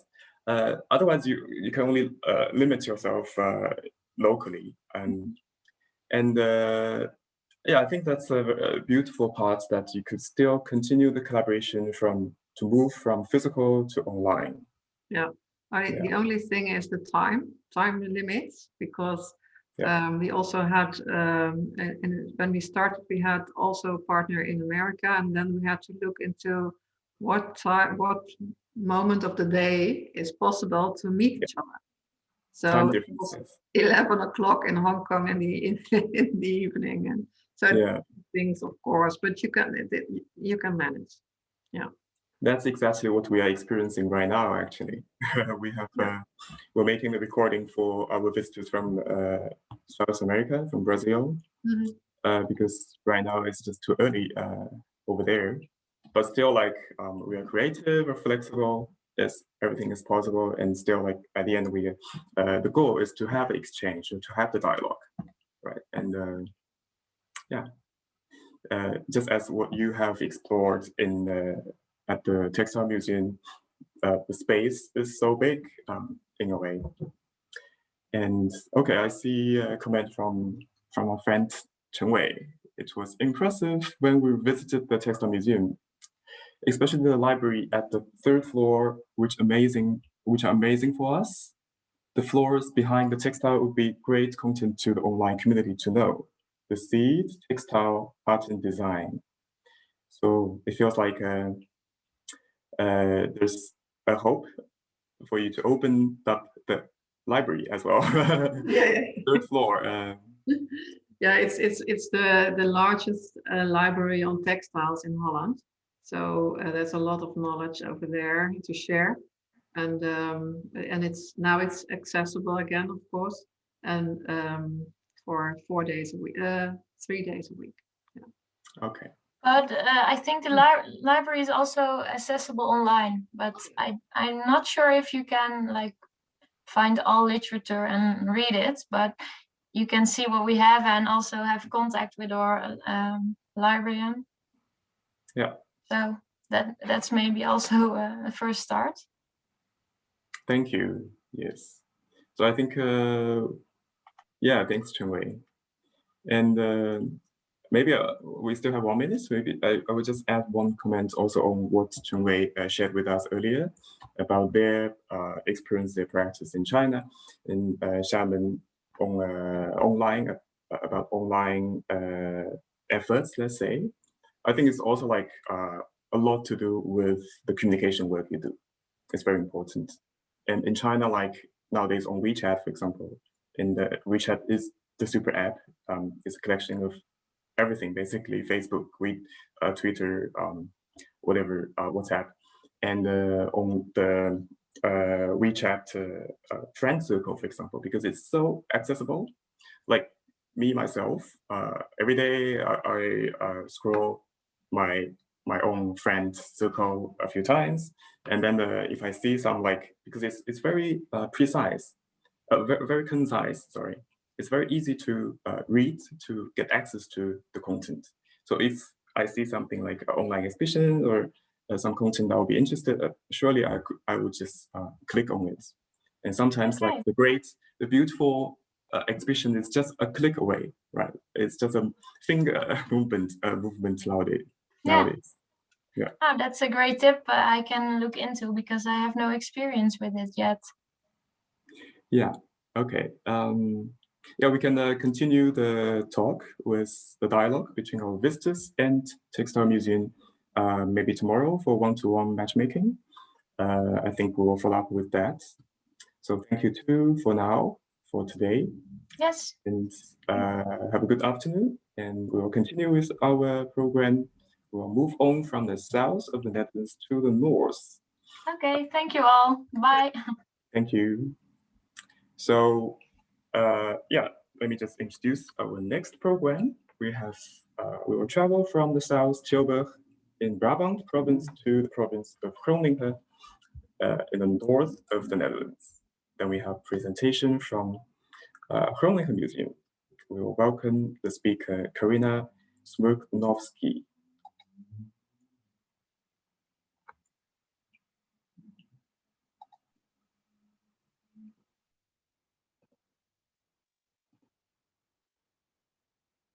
Hello. I hope you can hear me all. Is it working? Maybe. Yes, it is working. Yeah, okay. Just checking. Welcome. My name is Karina Smrkowski. I'm head of marketing communications at the Groninger Museum, as you introduced me, in the north of the Netherlands. So I think I'll share my screen and start my presentation, or I'll tell you about a little wrap up, a little impression about what we did in the last pandemic year at the museum in case of digital solutions and digital development for I think just as any museum in the world, we started experimenting with how could we keep connected with the public while the museum is closed. So that was kind of a challenge for us. And I think we actually are only at the beginning now with all our museums in the world. And also with the digital technology and development all around the world in case of VR, AR, and these kind of developments. And I think this is a wonderful experience we're all in, and we're only at the beginning. So I will show you how we started to experiment. And I think if we put more money and effort and time in it, it can grow, and it will be possible in the future to visit museums all over the world as if you are really in that museum. So I have this dream that one day this could be possible. So let's start sharing my screen. I hope this works.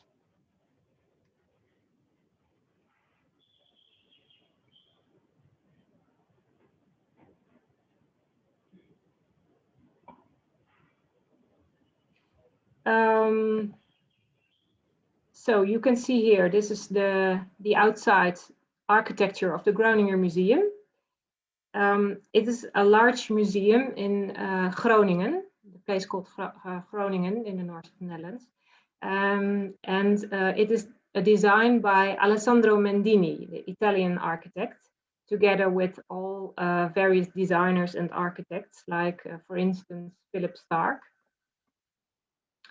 Each year we have about 200,000 visitors coming mainly from the Netherlands, but 1 on 10 is also from outside of the Netherlands and mainly from Europe. As I told already, the architecture is very special. It's some say you hate it or you love it. It's quite decorative, and it's really famous for the Alessandro Mendini style. Actually, I can say I love it. It's colorful and experimental.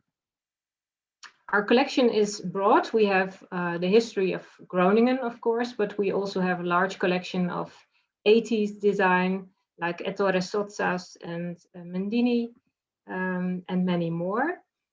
The building is iconic, and we also have iconic large exhibition. Each year we have a large blockbuster exhibition, also to keep the larger public coming to the museum, and it's quite spectacular. So, for instance, we have exhibitions by Auguste Rodin.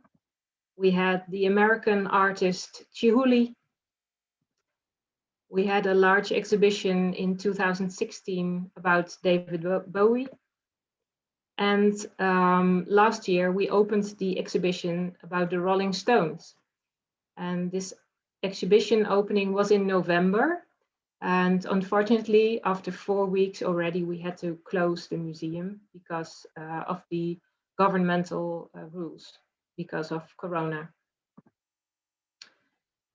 So let me now tell you a bit more about what we did during this year, starting actually in March 2020 till now, the start of the pandemic, and what we did, what we experimented.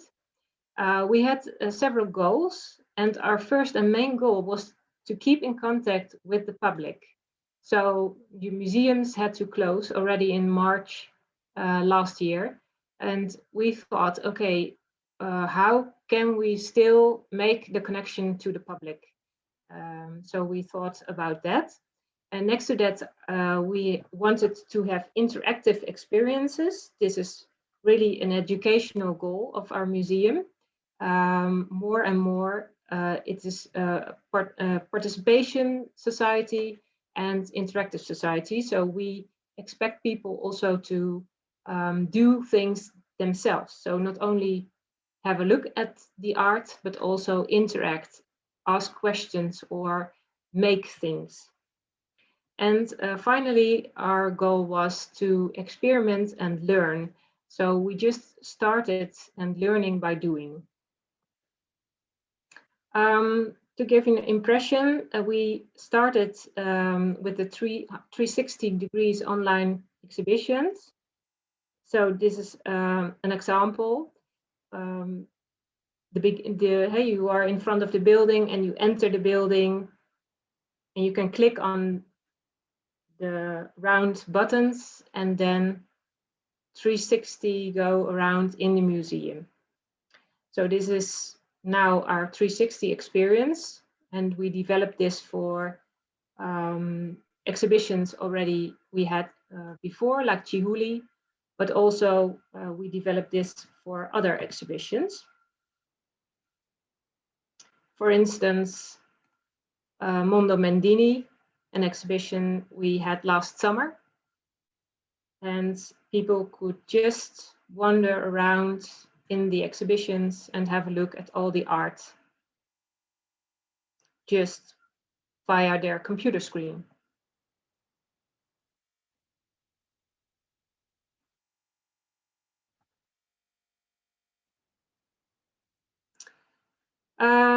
So the 360s, these were the exhibitions we started with first, just experimenting how we could present our museum and our exhibitions online for the larger public, and all the people that had to stay at their homes.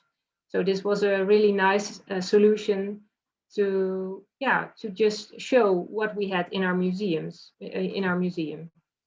So we were really happy with this already.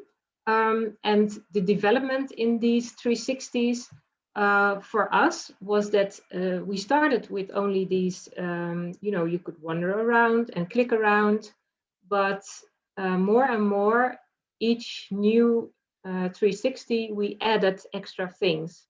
So we added films, we added extra texts, or even things people could do already. So more interactive things for the public. So it came more and more. So this was the 360, and next to that we also started last year with our how would you say, make it at home, make it yourself. So people had to each week we gave people, the public at home, an assignment, so they could make something based on our collection, or inspired on the artwork in our exhibitions. And that was also very fun. But I'll tell you more about that later. Well, what was the case? We had this large exhibition, the Rolling Stones Unzipped, coming up, and this exhibition would open in November. And first we were very optimistic, like, okay, well, it's only a small thing, and the musea opened in the Netherlands again last summer, so we were really, really optimistic. But it became severe, and we had to close later in the year. But so we had to think of our campaign and make it more and more a digital campaign, and more also a digital experience with this exhibition, because the exhibition was coming, and the exhibition, well, we had the hope that a lot of people could view it in real life. Maybe a bit naive, but well, we just hoped it would. But unfortunately, we had to go more digital. So we started first with, we had like promotion tools like a teaser by Mick Jagger. I'll not show it here because it's taking too long, my presentation, because of that, but just to give you a bit of an impression. So we had the teaser of Mick Jagger, who was saying, hey, come to Groningen, come to the Netherlands in November. Normally we have an opening that is for like 500 people visiting the museum in a spectacular evening with a lot of guests and music. And we also hope that the Rolling Stones could visit the museum, but yeah, now it was a bit different. Festive activities were forbidden, so we couldn't organize an opening for a lot of people, only I say maybe 10 people, the maximum. So we started to develop an online opening, and we announced this also online. So we had this campaign online as well to promote our online opening. And the opening was actually not live, though we made it look like it was live. So we pronounced it and made it in the media beforehand, like, come at this time, at this moment, using this URL, this link, and visit our opening, our spectacular opening. Only then you have to come on that moment to our website. So, on forehand, we developed a really slick movie, a really slick opening film of 20 minutes with interviews with Mick Jagger via Zoom. And we had this band playing, and we had many famous Dutch people for the Netherlands, like Matthijs van Nieuwkerk and Humberto Tan, also speaking about the Rolling Stones. But the main guest was, of course, Mick Jagger, and he was opening actually virtually the exhibition. So normally at an opening, we have 500 people, and that's really special, of course, for these 500 VIPs. But now we experienced that by doing this, we had more than 100,000 people watching our opening, and not only in the Netherlands, but all around the world. So this was for us a good learning about, okay, it is a pity we cannot open for these 500 really VIP guests, but hey, we can reach a large public, and they can also be at this opening, though it's virtually, but it was very spectacular and nice, and we get a lot of good reactions on it. So really happy with that choice. And also our press preview was also digital. So that was also another experience. Normally we have a few journalists from the Netherlands and maybe some of Germany, but this we now had an online Zoom experience, and we could invite people from all over the world now.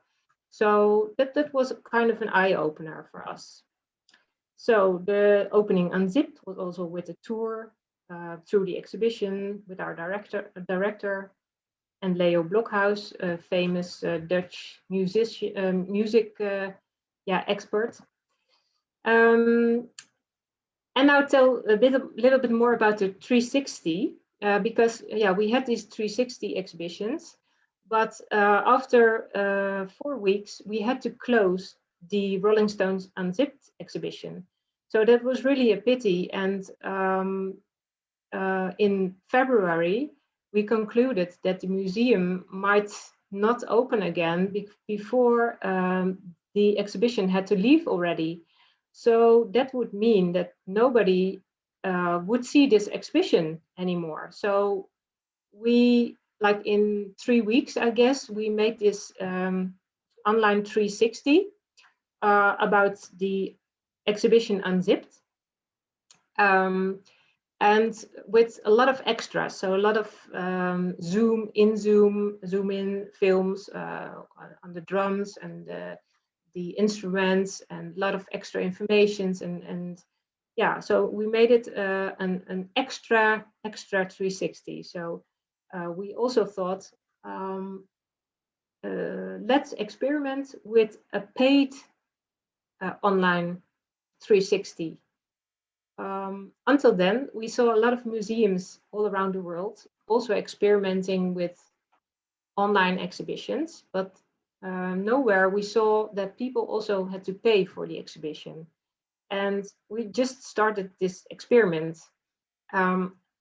Afterwards, I can conclude, I think we did not enough research before and after, so we just did it. We just started to experiment and made a little guess like, okay, if people would pay maybe €5, well, they could also pay like €10. Okay, make it €9.50.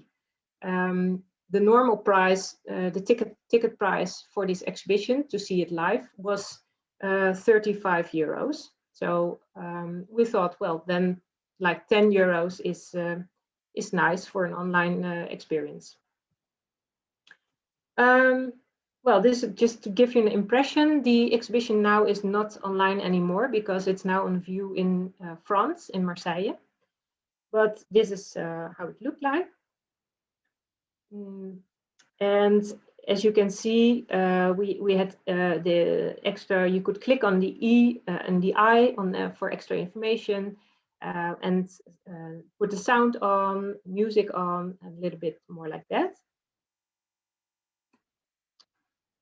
I see a lot in the chat. Maybe I should react on this, or should I just proceed? Well, I'll just proceed, and then afterwards you can ask questions. Maybe it's more easy for me. We had also this make it at home assignments. So each week we had an assignment for the public at home, and this was free. And this was interactive, so people could make things. And one of the assignments, for instance, was with Lego. You had to make your own stage of the Rolling Stones, and a lot of people thought it was really fun. We had a lot of people, mainly children, who made this, like some experience, some examples of nice things. So this was also really nice. These results of the public, they could send it to us, and we published it at our website and social media. And each week there was one winner of these make it at home assignments. Also, we had a virtual tour that was in March this year. And that's what that was, presented as a once in a lifetime experience on a Friday, and you had to come, you couldn't miss it. This was a free tour given by our director, Andreas. He's here in Andreas Bloem, here in left of the picture. So he walked through the museum, and that was live on Facebook and on YouTube, and you can still visit it on YouTube now. So let me give you a little recap. Did we manage to reach our main goals?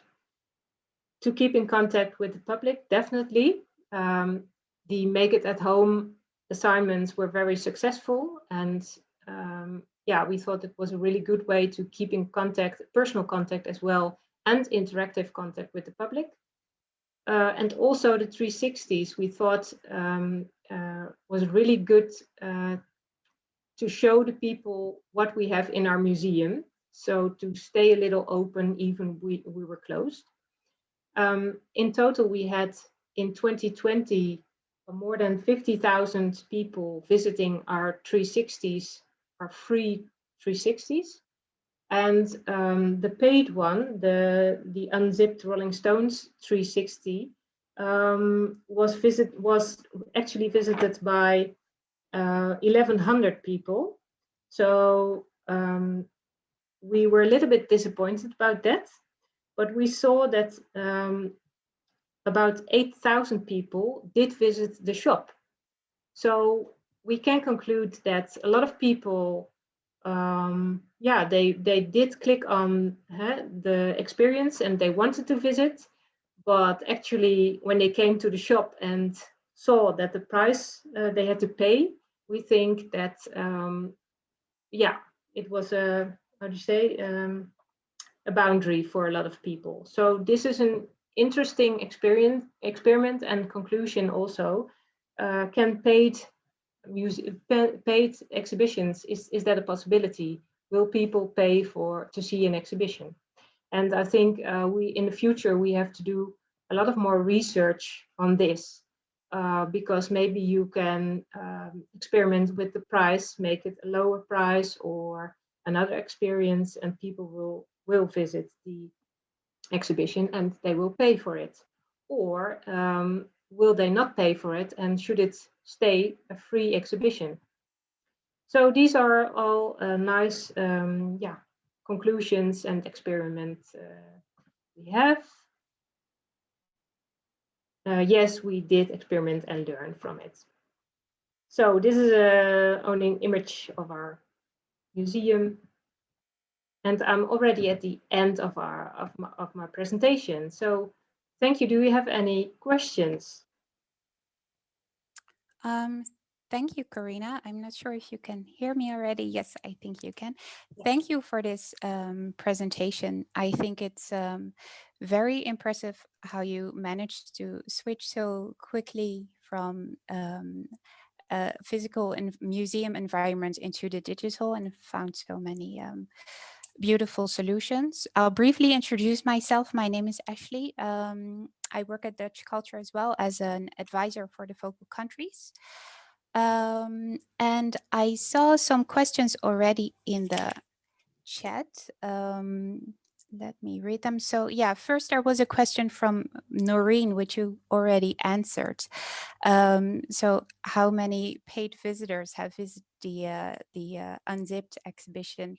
And I think that the struggle that you actually just mentioned, that the paid entrance is can be sort of a boundary for visitors as well in this area. And Remco and Pepijn also just talked about that on the one hand, if there is a free entrance for the museums in this time, it creates so much more accessibility for many people, and also there is they are not withholded by the distance as well. But on the other hand, maybe there is a lack of commitment if there are so many free events that you can visit. It gets so easy to just collect them all in your diaries and just show up to one or maybe none. Yeah, so did you already, now that you've experienced this, so with the 1100 visitors for an entrance price of 9 or 10 euros, did you already think of any solutions how to make this better in the future, or did you think about less entrance or different kind of marketing? Yeah, well, about marketing, I think, yeah, we can do more with the marketing. We had now mainly the Rolling Stones fans, and yeah, it was a bit of narrow marketing. So we could do really a lot of more with that, I think. But with the price, that is a bit of a discussion, and you have this, yeah, as you say, a lot of exhibitions are free. So why would you pay for an exhibition while the other ones are free? So you only get the Rolling Stones fans who really wanted to see it. Though on the other hand, these fans, they still want to see it in real life. So it's a different thing to see this guitar of Ronnie Wood on your computer screen, or see it in real life. And they say maybe, well, okay, I only see it on my screen, but hey, that's boring. I want to have the real experience. So that's also a question. Do people want to pay for something that is not a real experience? Yeah, I think if we will do it the next time, it could be interesting to experiment with a lower price. I think that could be an interesting thing, but still, I'm wondering if people will pay. I'm a bit in doubt about that. Yeah. It's difficult if you cannot have the full experience, of course. Yeah. And another question from Noreen is if you personally enjoyed the online exhibition, the Unzipped exhibition, and if how you feel about the pricing, if the pricing was all right. Yeah, I personally really liked the experience, and also I liked it that there was music behind it. So you had with your earphones, and yeah, it was really kind of an experience.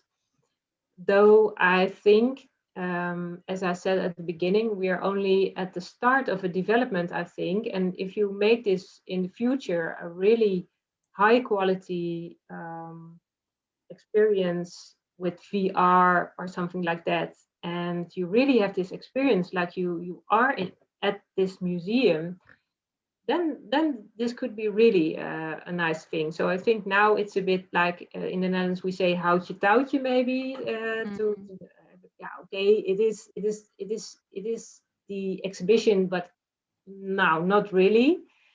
And I think if it needs some development, and then it could be really an extra experience. Though people still, I think they still want the experience live. But as you see the developments in the world with our environment, the world, and people might not be flying anymore in about 50 years. I don't know. And still want to visit musea from all over the world, then it could be a nice addition. Yeah. And well, maybe you've answered it already in a way, but a question that connects to what you just said is a question from Pepijn. Could you or we think up added value to the digital exhibition so that people would be more prepared to pay for it? But yeah, that's a difficult question, and also it's in a way it also connects to the question that I had for you. What are the plans for the digitalization of your museum in the future? Yeah, well, the first thing, could it add some value that you would really do the experience? That, yeah, is maybe a marketing question, like if you make it a once in a lifetime experience, or that is never on show again, or if you make it only digital and you cannot anywhere see it live anymore, then I think the digital thing would give you some added value. Also, if you have extra films maybe that are not in the real life experience, but extra educational content, then I think it could work as well. Yeah, because also so you mentioned the opening of the event was a big hit. The amount of visitors was huge. So that might be a good example. Yeah. And also like press, that was also a good experience. We had this interview with the curator of the exhibition, and she was actually in America at that moment. So we could live interview her, and everybody, all the journalists around the world could log in on this interview. That was also an eye-opener for us to have extra added value to our exhibitions. Yeah, I can imagine. And a comment from Floor, she says, how about a pay-as-you-like system after you've seen the online exhibition? I've heard people are prepared to pay even more then. Yeah, that's a good one. We had this pay what you like on beforehand. So we had this extra button, like if you want to support the museum, give us an extra fee. And a lot of people were prepared, they were, how do you say, bereid? Yeah, prepared. Yeah, to pay more. So per person, I think it was like 50 cents more. So people were actually, the people who did the experience, they really liked to pay more. but it's interesting to put this button at the end of the experience maybe and see if people, okay, make it free, but if you really loved it, then pay. It could also be a nice experiment. Yeah. And another question that I myself have, because so the Groninger Museum is in Groningen, of course, but it's so within the Netherlands, you sometimes find a lot of well, diversity, but also gaps in between the regions. And culturally and artistically, a lot of focus is mainly on the bigger cities. But I've read that one of your goals for the Groninger Museum was to sort of break loose from that and not only draw visitors to the Groninger Museum from inside the region, but also nationally and internationally. And this last period of digital events and digitalization, I guess that helped you reach this goal. Or am I mistaken? Yeah, it definitely helped. I think it really helped to make it able for the public from all over the world to get to know the Groninger Museum now. Because when people visit the Netherlands, they mainly go to Amsterdam, and Groningen is too far away. And okay, but this is really an eye-opener also how to reach this international public. And yeah, I think we really reached it. We got a lot of people visiting the experiences from like Africa, Australia, America, Asia, all over the world. So yeah, yeah, we did manage. So now we're thinking about the future, of course. And that's a bit of a difficult playground for us, because we of course have our normal things now. The museum is open again and the people are coming. So we have to focus our marketing and our time now to get the people really visiting the museum. And the digital thing is not that important anymore, as to say time and money. So if we want to develop this and keep it developing, I think it needs really time, research, and we need money, and also maybe things like this. So the digital exchange of experiences, so we could learn from each other. Yeah. And I see that I missed a question just now from Johan. How did people share the make at home activity pictures? Did they share them on via Instagram, or did you have a specific channel for that, for people to share those? Yeah, we asked the people to send an email to us, also so that we had the personal contact and we could ask more personal details, and if they would win the challenge of the week, we could send them the prize. But afterwards, it was shared on Instagram and Facebook and our website, so you can still see the results now on our website. Okay. Well, thank you for this and for all your answers. And I think if is there still someone who has a question for Carina? Otherwise, I think it's time for the break, and then afterwards, I think you'll return in. We'll return in 10 minutes or so, and then we'll go to Martijn Pronk from the Van Gogh Museum. So thank you again, Carina, and thank you all for the questions and thank you too. Interesting exchange. Thank you.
Hi, Martijn. Great that you're already here.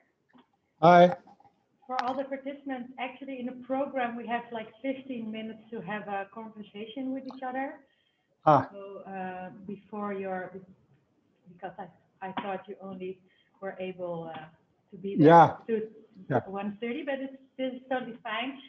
I'll just wait, no problem. Yeah, I don't know if there are participants who want to be in touch with each other or have questions about how their museums are handling the pandemic.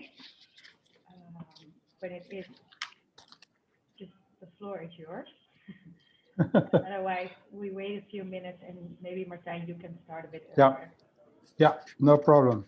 Talk to you in 15 I'll minutes. let you know. Yes, great, thanks.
Maybe I can ask a question to our visitors from DutchCulture. Amazing that you're all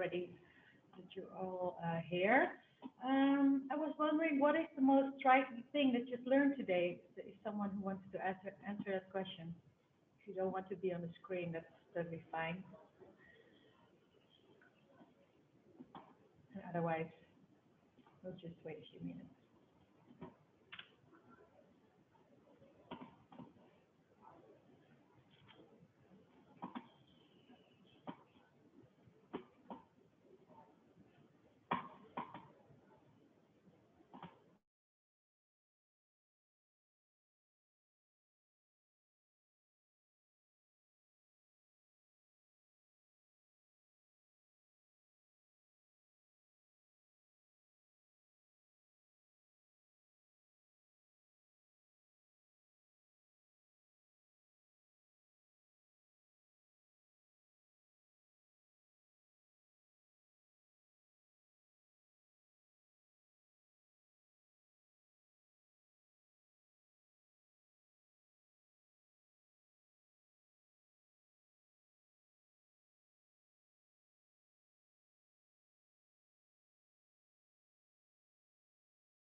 Hello.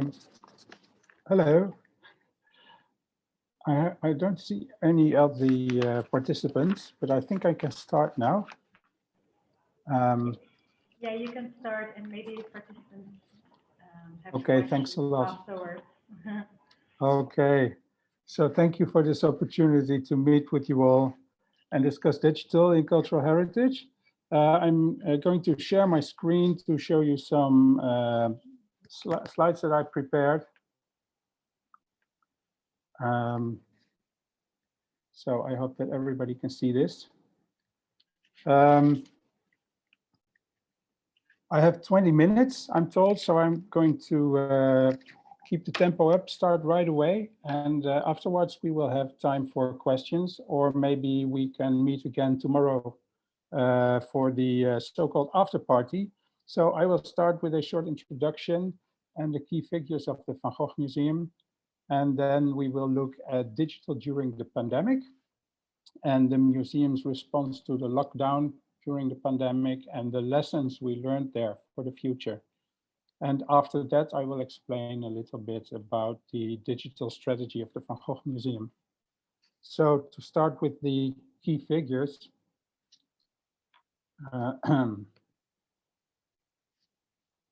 this year until June 15, we had almost 5.4 million followers on Facebook, almost 2 million on Instagram, and we expect to reach 2 million Instagram followers, well, maybe in a week and a half.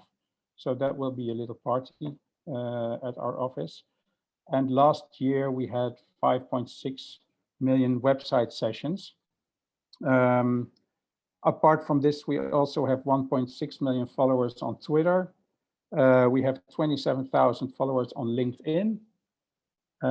We have 31,000 subscribers to our YouTube channel. So all in all platforms combined, we are close to 10 million followers. And that is an impressive number, if I may say so myself, but it is the engagement that really matters. So engagement is the interaction between the follower and the content.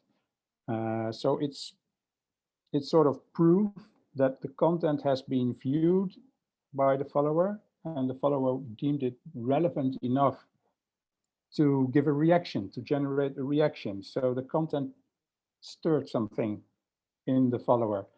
And this engagement can be like a like on a Facebook post or a retweet or the viewing of a video or sharing the post with your own followers.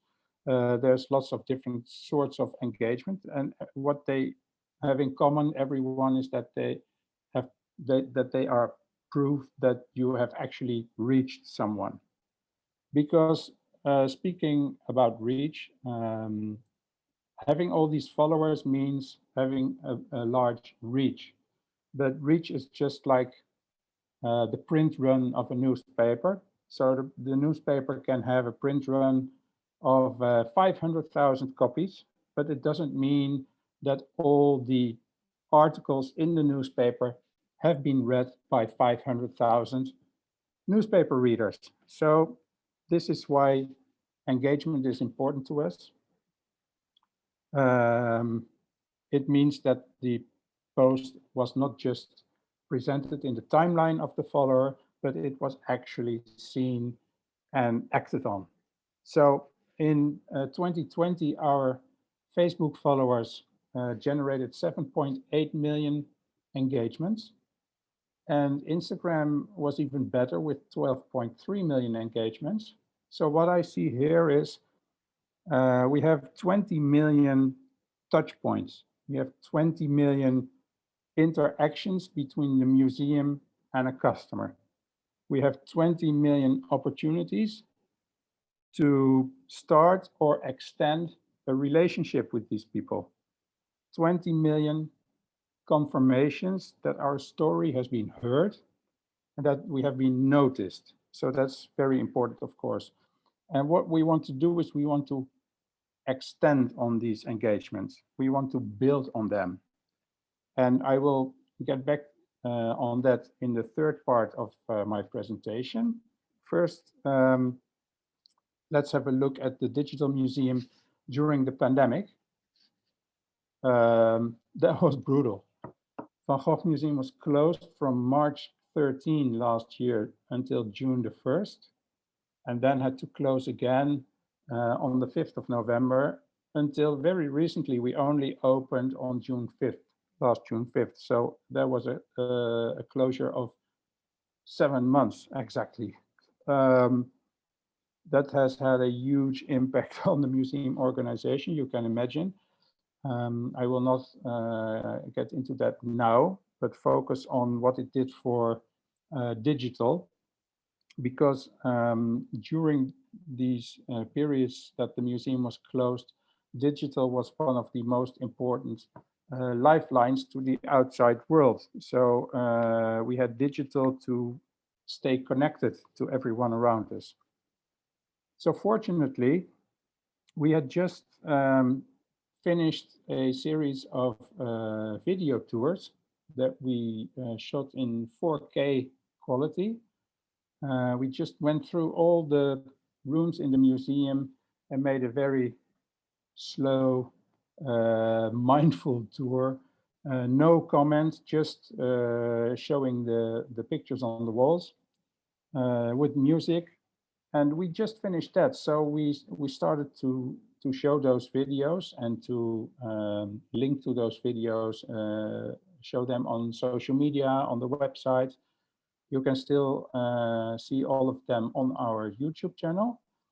And that was very nice, because then we could communicate to people that they could actually visit the museum for a private tour from the comfort of their home. Although I say comfort, everybody was locked up in their homes. So I think we managed to have some 600,000 views. So that was very successful. We also shared stories from the museum. We made a dedicated website page where we selected all the digital products and services that we have on offer that people could enjoy from home. So the lots of video content that we had, but also stories on Vincent van Gogh and his life, stories on his art. We had questions from the audience answered by experts from the museum. And one of the things that proved very popular were coloring plates for children. So lots of stuff. And with the hashtag Museum from Home, we could communicate this on social media. And in fact, many museums around the world use this hashtag Museum from Home. And since especially social media was booming during the lockdown, and I will get back to that later as well, social media was booming. We reached over 300 million people, and we gained over 400,000 new social media followers. And one of the things that was very popular was the Facebook group, the Van Gogh Museum Book Club. So I don't know if you're aware that you can have groups on Facebook where you can focus on special interest among your followers. So we started this Facebook group, the Van Gogh Museum Book Club, to read books on Vincent van Gogh together with our followers. And these were old books that we had in PDF format. So we shared the PDF format for free. Everybody could download the book and then start reading it together. Everybody was reading it. And at the end of the month, we had a live stream on Facebook where we were interviewing the author of the book, and also the author of the book took questions from all the readers that were watching the live stream. And this was really very popular. We had 6,500 members rapidly, and they were really engaged. So in the end, when we ran out of books to read, people were very disappointed. They would have loved to continue with the Facebook group.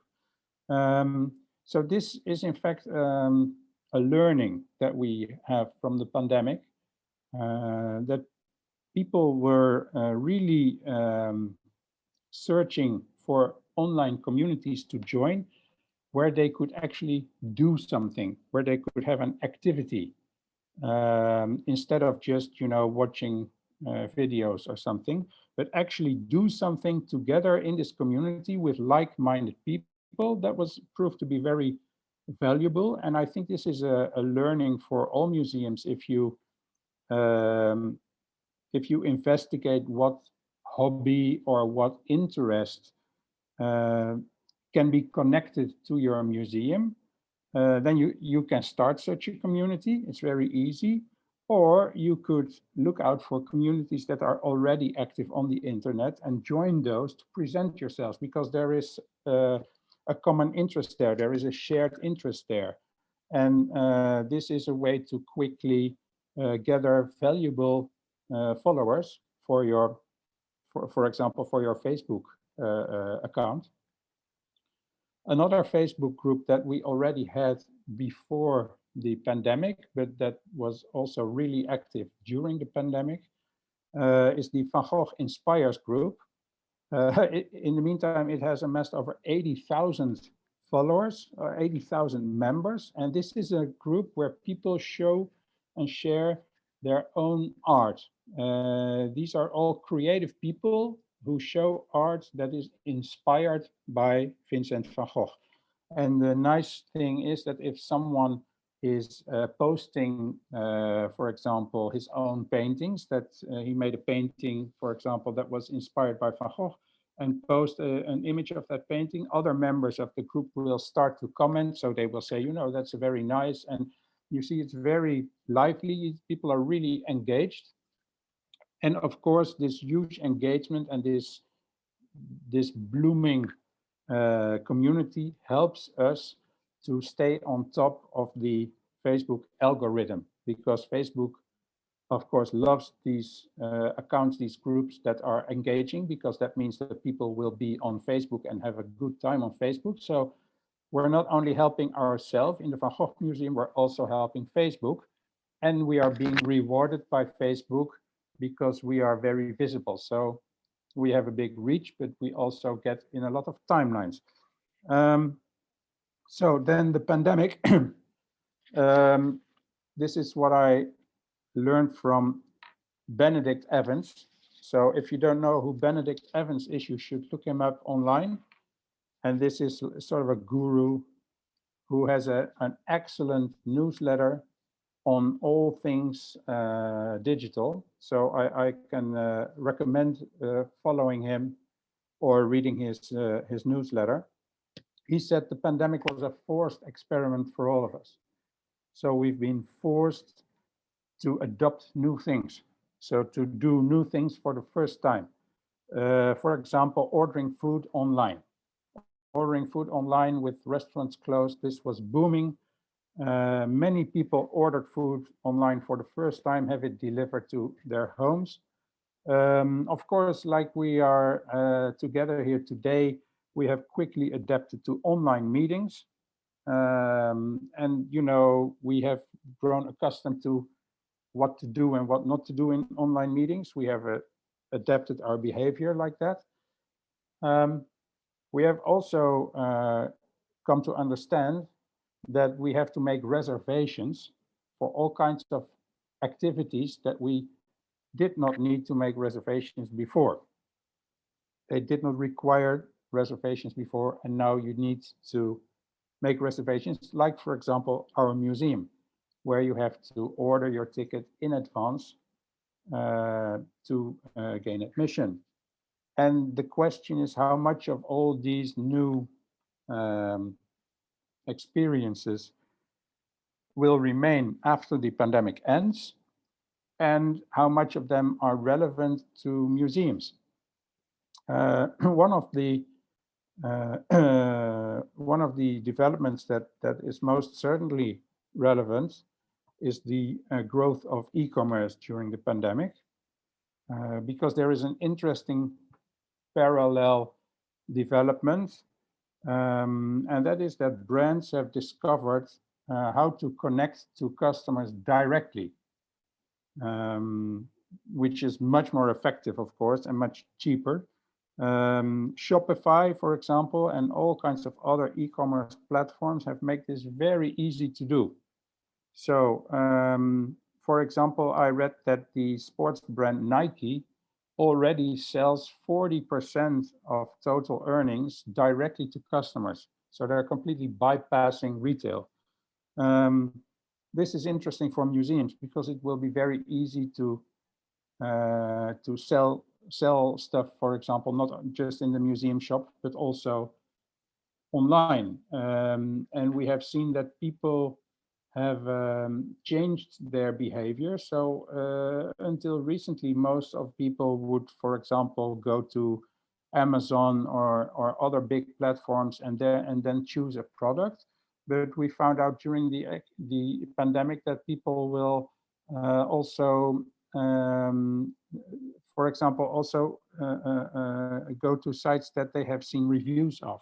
So reviews drive traffic to e-commerce sites, influencers, key opinion leaders. So all kinds of people that say, you know, this is a good product, and people will go to that shop. That's very interesting, I think, for museums. Also because it doesn't really need a big investment, and you can start earning money right away. Then video calls, like the one we have today. This has opened up another new business opportunity for museums. When I look at Van Gogh Museum, we have started with online events, live streamed on YouTube. So traditionally, museums have offered many digital products and services free of charge. You know, as a museum, we want to be available to everyone. So we feel inhibited to ask money. But another learning from the pandemic is that we have discovered that many people are willing to pay. They're willing to pay for high-end video content. So live streaming could be a totally new business line for museums. And it doesn't mean that you have to live stream everything paid. You can do some things for free and some things you can ask money for. That is, you know, a choice that each museum can make. Live streams are I think they're very interesting because they offer the feeling of really being in the moment with this small group of people. It feels special. So, for example, we see that when we live stream, lots of people will use the chat function to tell the rest where they are watching from. So then you see, hey, hello, greetings from South Africa. Hi there, greetings from Tokyo. Things like that. That's very nice. So there is this sort of sense of belonging, where you all together you are watching this live stream. Is something that is just for you, and I think that may be one of the reasons that people are willing to pay for that. So when I said, you know, museums traditionally did not ask for money, it can be a bit awkward to suddenly start asking for money. So if you have live streamed before and it was for free, you feel like you have to explain yourself when you want to charge for it.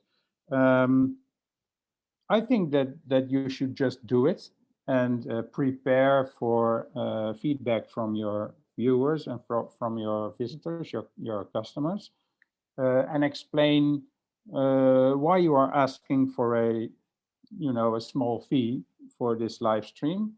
Many museums are desperately in need of extra money because they have been closed for a large part of a year. So it's not really difficult to start live streaming. There are many companies online that will handle all of the logistics, from the tickets for the live stream to the payment, and many ask for a fixed fee per ticket, and then you just need like one or two phones to start. Of course, you can use more fancy equipment, but you can already start with your phone, and many people do. So that is an idea. If you are already on Facebook, you might want to consider using the Facebook online event features. I'm not sure if they are available in all markets yet. In Holland they are. That is really easy because Facebook will take care of everything. You earn money, and you can connect already to the followers that you have on Facebook. So it's very available for them. So we are currently adding the reservations for events to our online ticketing portal, and I think that we will have an important business line for the museum in all kinds of different online events.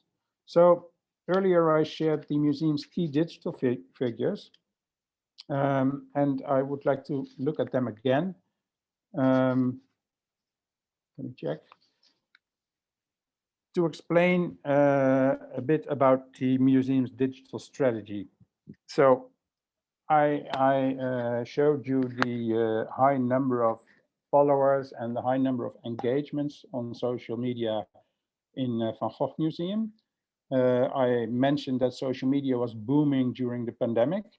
In fact, the global number of social media users increased by 13%. And now, today, on average, we spend 2 hours and 24 minutes on social media every day. That is the global average. In some countries, the average is even higher than this. And what does this mean? It means that this is 2 hours and 24 minutes that people not spend on the museum's website. They spend it on social media. I should mention that this number includes social messaging apps. So it includes WhatsApp and WeChat and Facebook Messenger and such. But even so, it has to do with the time spent on one channel. It is time not spent on the other website, on the other channel. So this is why some people say social media is eating the website.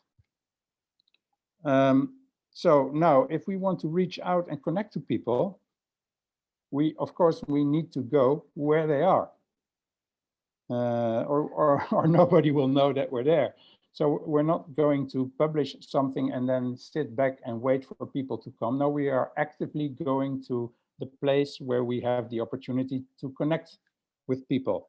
So this means we have to be on social media, because that's where people are for 2 hours and 24 minutes every single day.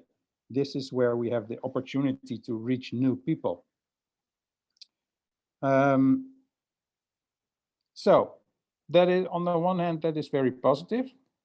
We have this platform that, you know, where we can meet new people. On the other hand, it's difficult because the platform has its own rules, and one of the rules that is not so good for the museum is that everything is really short. Everything is really fragmented, fragmented in time, in topic, in people, you name it. It's just a very fast world, social media, with very short attention spans.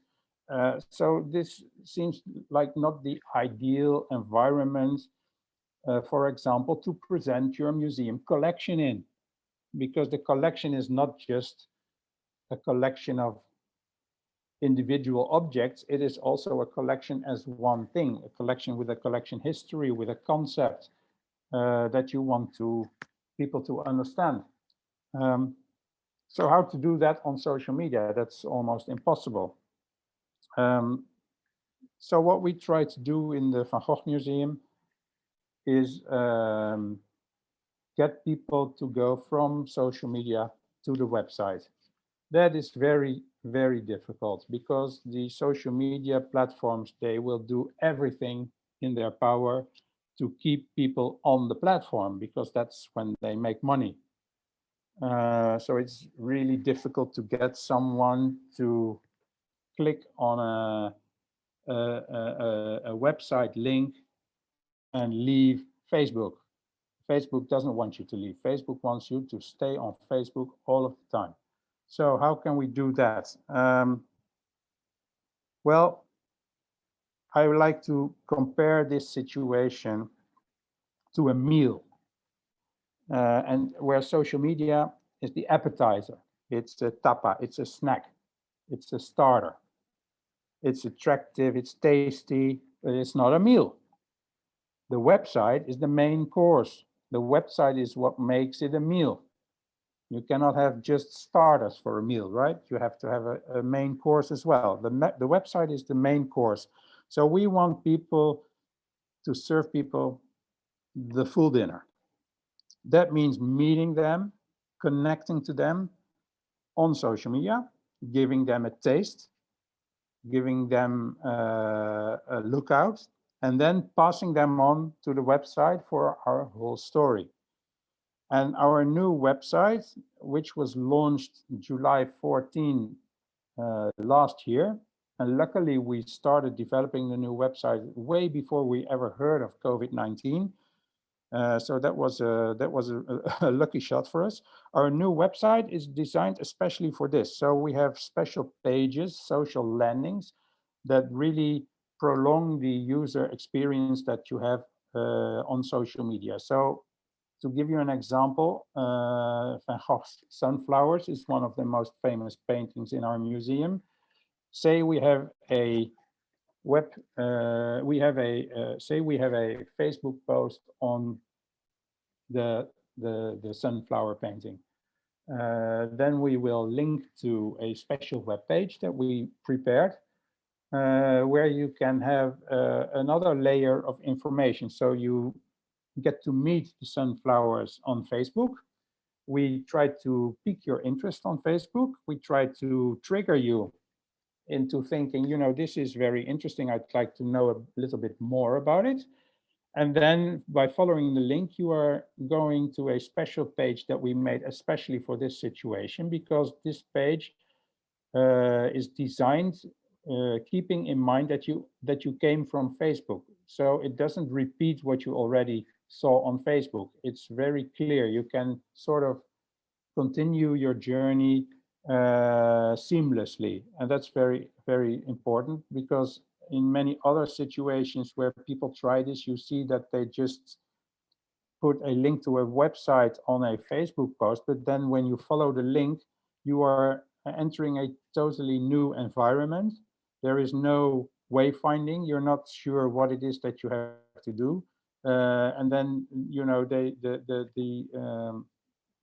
just let you find out for yourself. So you have to make it extremely easy for people, or they don't, or they won't follow those links anymore. Apart from that, we also try to align our online marketing and our organic content. So as a big museum, of course, Van Gogh Museum is also in marketing communication for the museum. I'm sad to say that our budget has been slashed since we took a big financial hit during the pandemic. But even so, we are still doing online marketing, and our organic content, the organic content, that is the content that we post on our social media channels and on our website. It's the owned content of the museum. So we try to align these. So we try to get the online marketeer and the web editor and the social media manager together and plan the topics and plan the themes and plan the posts and the content that they want to create for the coming period. and then try to do the online marketing aligned with that. So everything is talking the same language. It means that we want to avoid, for example, again, the sunflower painting. We want to avoid that we will have Facebook and Instagram posts on the sunflower, and we have an online marketing ad, for example, also on Facebook, and it has another painting. No, we want to have the same painting so that people will recognize it. People will sort of also view our marketing and organic as one thing, and that makes it much more efficient, we will have much more results. And this is an example of the drive to integrate all these channels, the website, Instagram, Facebook, marketing, everything together, and we will make one big digital Van Gogh ecosystem where all the channels are facing the same way, telling the same story, and all doing their own part in this new digital ecosystem. So this is why we need to limit the number of social media platforms that we are active on. And I would recommend all museums to make the same considerations. You cannot do everything perfect. So focus on a few things to do very well instead of doing many things not quite very well. So people ask me, why don't you go start on TikTok, for example? TikTok is a very successful social media platform. But like I said, it doesn't work if you don't go all the way. So starting fresh, starting new on a social media platform is very expensive, because in order to be successful, you have to follow the rules, so to speak, of that platform. You have to post frequently, preferably every day. Around the same time. So imagine if you have 0 Facebook followers and you try to create a follow base on Facebook, you have to do the work from day one as if you have 1 million followers, when in fact you only have 0. This means it's very difficult to start. It means that we often don't have the budget to go all the way. And that means that we will remain small and that the growth is only very slow. And that's why I don't start on TikTok, because that would be the situation. We have 0 followers on TikTok. And in order to make TikTok a success, I have to invest a lot of money, because I have to be on TikTok like every week, or maybe twice a week, or even in worst case scenario, every day. We simply cannot afford that. To conclude, I think that all our channels need to work together, and we choose to aim our limited capacity and budget to the platforms we know we can handle, and we try to integrate all of them to get all of our efforts facing the same way to create one big digital Van Gogh ecosystem in which the different channels all strengthen each other. We like to make the end result bigger than the sum of all the parts. So that concludes the presentation. And if you have any questions, I'd be happy to hear from you. Thank you.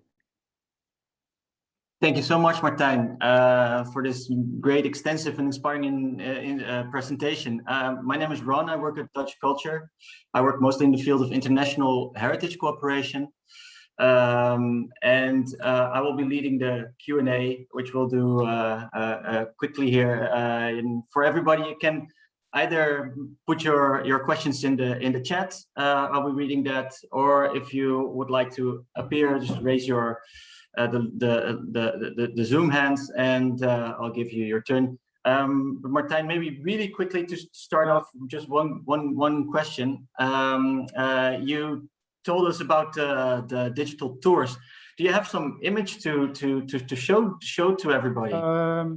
Maybe just a quick glimpse. I'll try to share my screen and open YouTube, but I'm not sure if it's going to work. All the tours are on YouTube, so if you search for Van Gogh Museum on YouTube, you can find all of them, and also lots of other examples of our video content. I already see one question in the chat by Jonathan Hayono, which is very nice because we emailed just this morning. Hello, Jonathan. nice to meet you here. And he asked, is there any research about the difference of the followers on Facebook and Twitter and Instagram? And is there also differentiation of the content among these social media platforms? That's a very good question. Yes, is the answer. There is a difference. And it is really difficult to pinpoint exactly what the difference is. So you just have to start and find your way. We have been on these platforms for over 10 years. And we have found that, for example, the comments are much more, the comments on Facebook are better, because on Facebook, people actually ask questions and you can have communication with people in the comment section. Of course, this implies that you have to have some kind of web care, some kind of social care, that if you post something on Facebook, you have to check regularly if you have any comments. So if people have a question that you are ready to reply to that question. And on Instagram, people post less questions, but they post more hearts and clapping hands and thumbs up and things like that. So they do let us know that they appreciate the post. But they on Instagram, it's more about looking. It's less about knowing. So Facebook is a little bit deeper. On the other hand, the number of engagements on Instagram is much higher. So I think it's safe to say that the general audience on Instagram is more willing to engage than the general audience on Facebook. So on Facebook, we see a huge 80-20 rule. I don't know if you know the 80-20 rule. It's also called the Pareto principle. And you can apply it to just about anything in life. But I would like to apply it to the followers, that 20% of followers is responsible for 80% of the engagement. Just like 20% of the museum visitors is responsible for 80% of the purchases in the museum shop. Just like a couple of billionaires have half of all the money in the whole world. You see this principle just about anywhere. So I find it also always very useful to keep it in mind, because it helps me to focus on where to put our capacity, where to put our effort. So Facebook is a little bit less engaged, but the quality of engagement is different. It's certainly different. So also Facebook, of course, Instagram is mainly about images, and Facebook allows us to tell a little story. So it's not really surprising that this is the difference. Twitter is a different thing. Even though we have 1.6 million followers, I think Twitter is not really a very interesting platform for us anymore. There is hardly any engagement. I think that from our typical tweet, maybe we have like 1,000 likes or something. And if you have 1.6 million followers, 1,000 likes is not really a very good result. We have only a very limited number of retweets. So Twitter I think is moved to like a newsy platform. you follow Twitter for news. So for example, if there is a if there is a volcano erupting, you go to Twitter, and you have like people filming it live on Twitter. So we keep up on Twitter because we have all these followers. We don't want to let them down. We don't want to disappoint them, but they are not really engaged. In the old days, we also had a lot of Google followers, but Google stopped that. And that was really big in Indonesia and also in Vietnam. Indonesia and Vietnam were our big countries for Van Gogh Museum on Google. 5.7 million followers, and we had to say goodbye to all of them because Google ended this service. And we in fact, we do have a schedule. That's your second question, Jonathan. Is there a contents daily schedule? Yeah, but we have a very expensive solution for that. We use the Hootsuite platform. It's a platform where you can prepare all your posts, publish them, but also where all your usage statistics and all your analytics are in. You can also use it for social listening. So the Hootsuite platform gives us a little warning if you post something about the Van Gogh Museum. That is like a really expensive solution, but it is very important to post regularly. So if you do not post every day, post every Friday, for example, and then you can find out, you can do a little experimenting. What is the best day to post? Maybe even what's the best time? So for example, you will find out that many people are slow starters on Monday. So Monday morning is a really good time to post because many people, even if they are at work, secretly they are still using their phone for other stuff. So Monday morning is always a good thing. But really you have to find out for yourself what is the best day and then stick to that day because people will expect it. And not only people will expect it, but also the social media platform loves that you are frequent. They love that they can count on you. And if they love you, they will benefit you. So if you really think about it, it's really it's a really tricky situation because Facebook and Van Gogh Museum depend on each other. We're sort of condemned to each other. We cannot stop. We have to keep up because once we change anything, we will get less engagement. We will lose followers. So Facebook needs us because we have good content on the platform that people like. They know that people like it, but we need Facebook as well. It's sort of like this. So once you start, you have to keep up. Very, very important. And if you post regularly on the same day, then you can also plan your social care. So after you post, you check the post to see what the engagements are. And that's really, for us, it's a lot of work because if you like our Instagram post, we will like your like because we want to, reward you for liking us. So that is really a lot of work, but that makes that's another thing that is really good for the algorithm of the platform.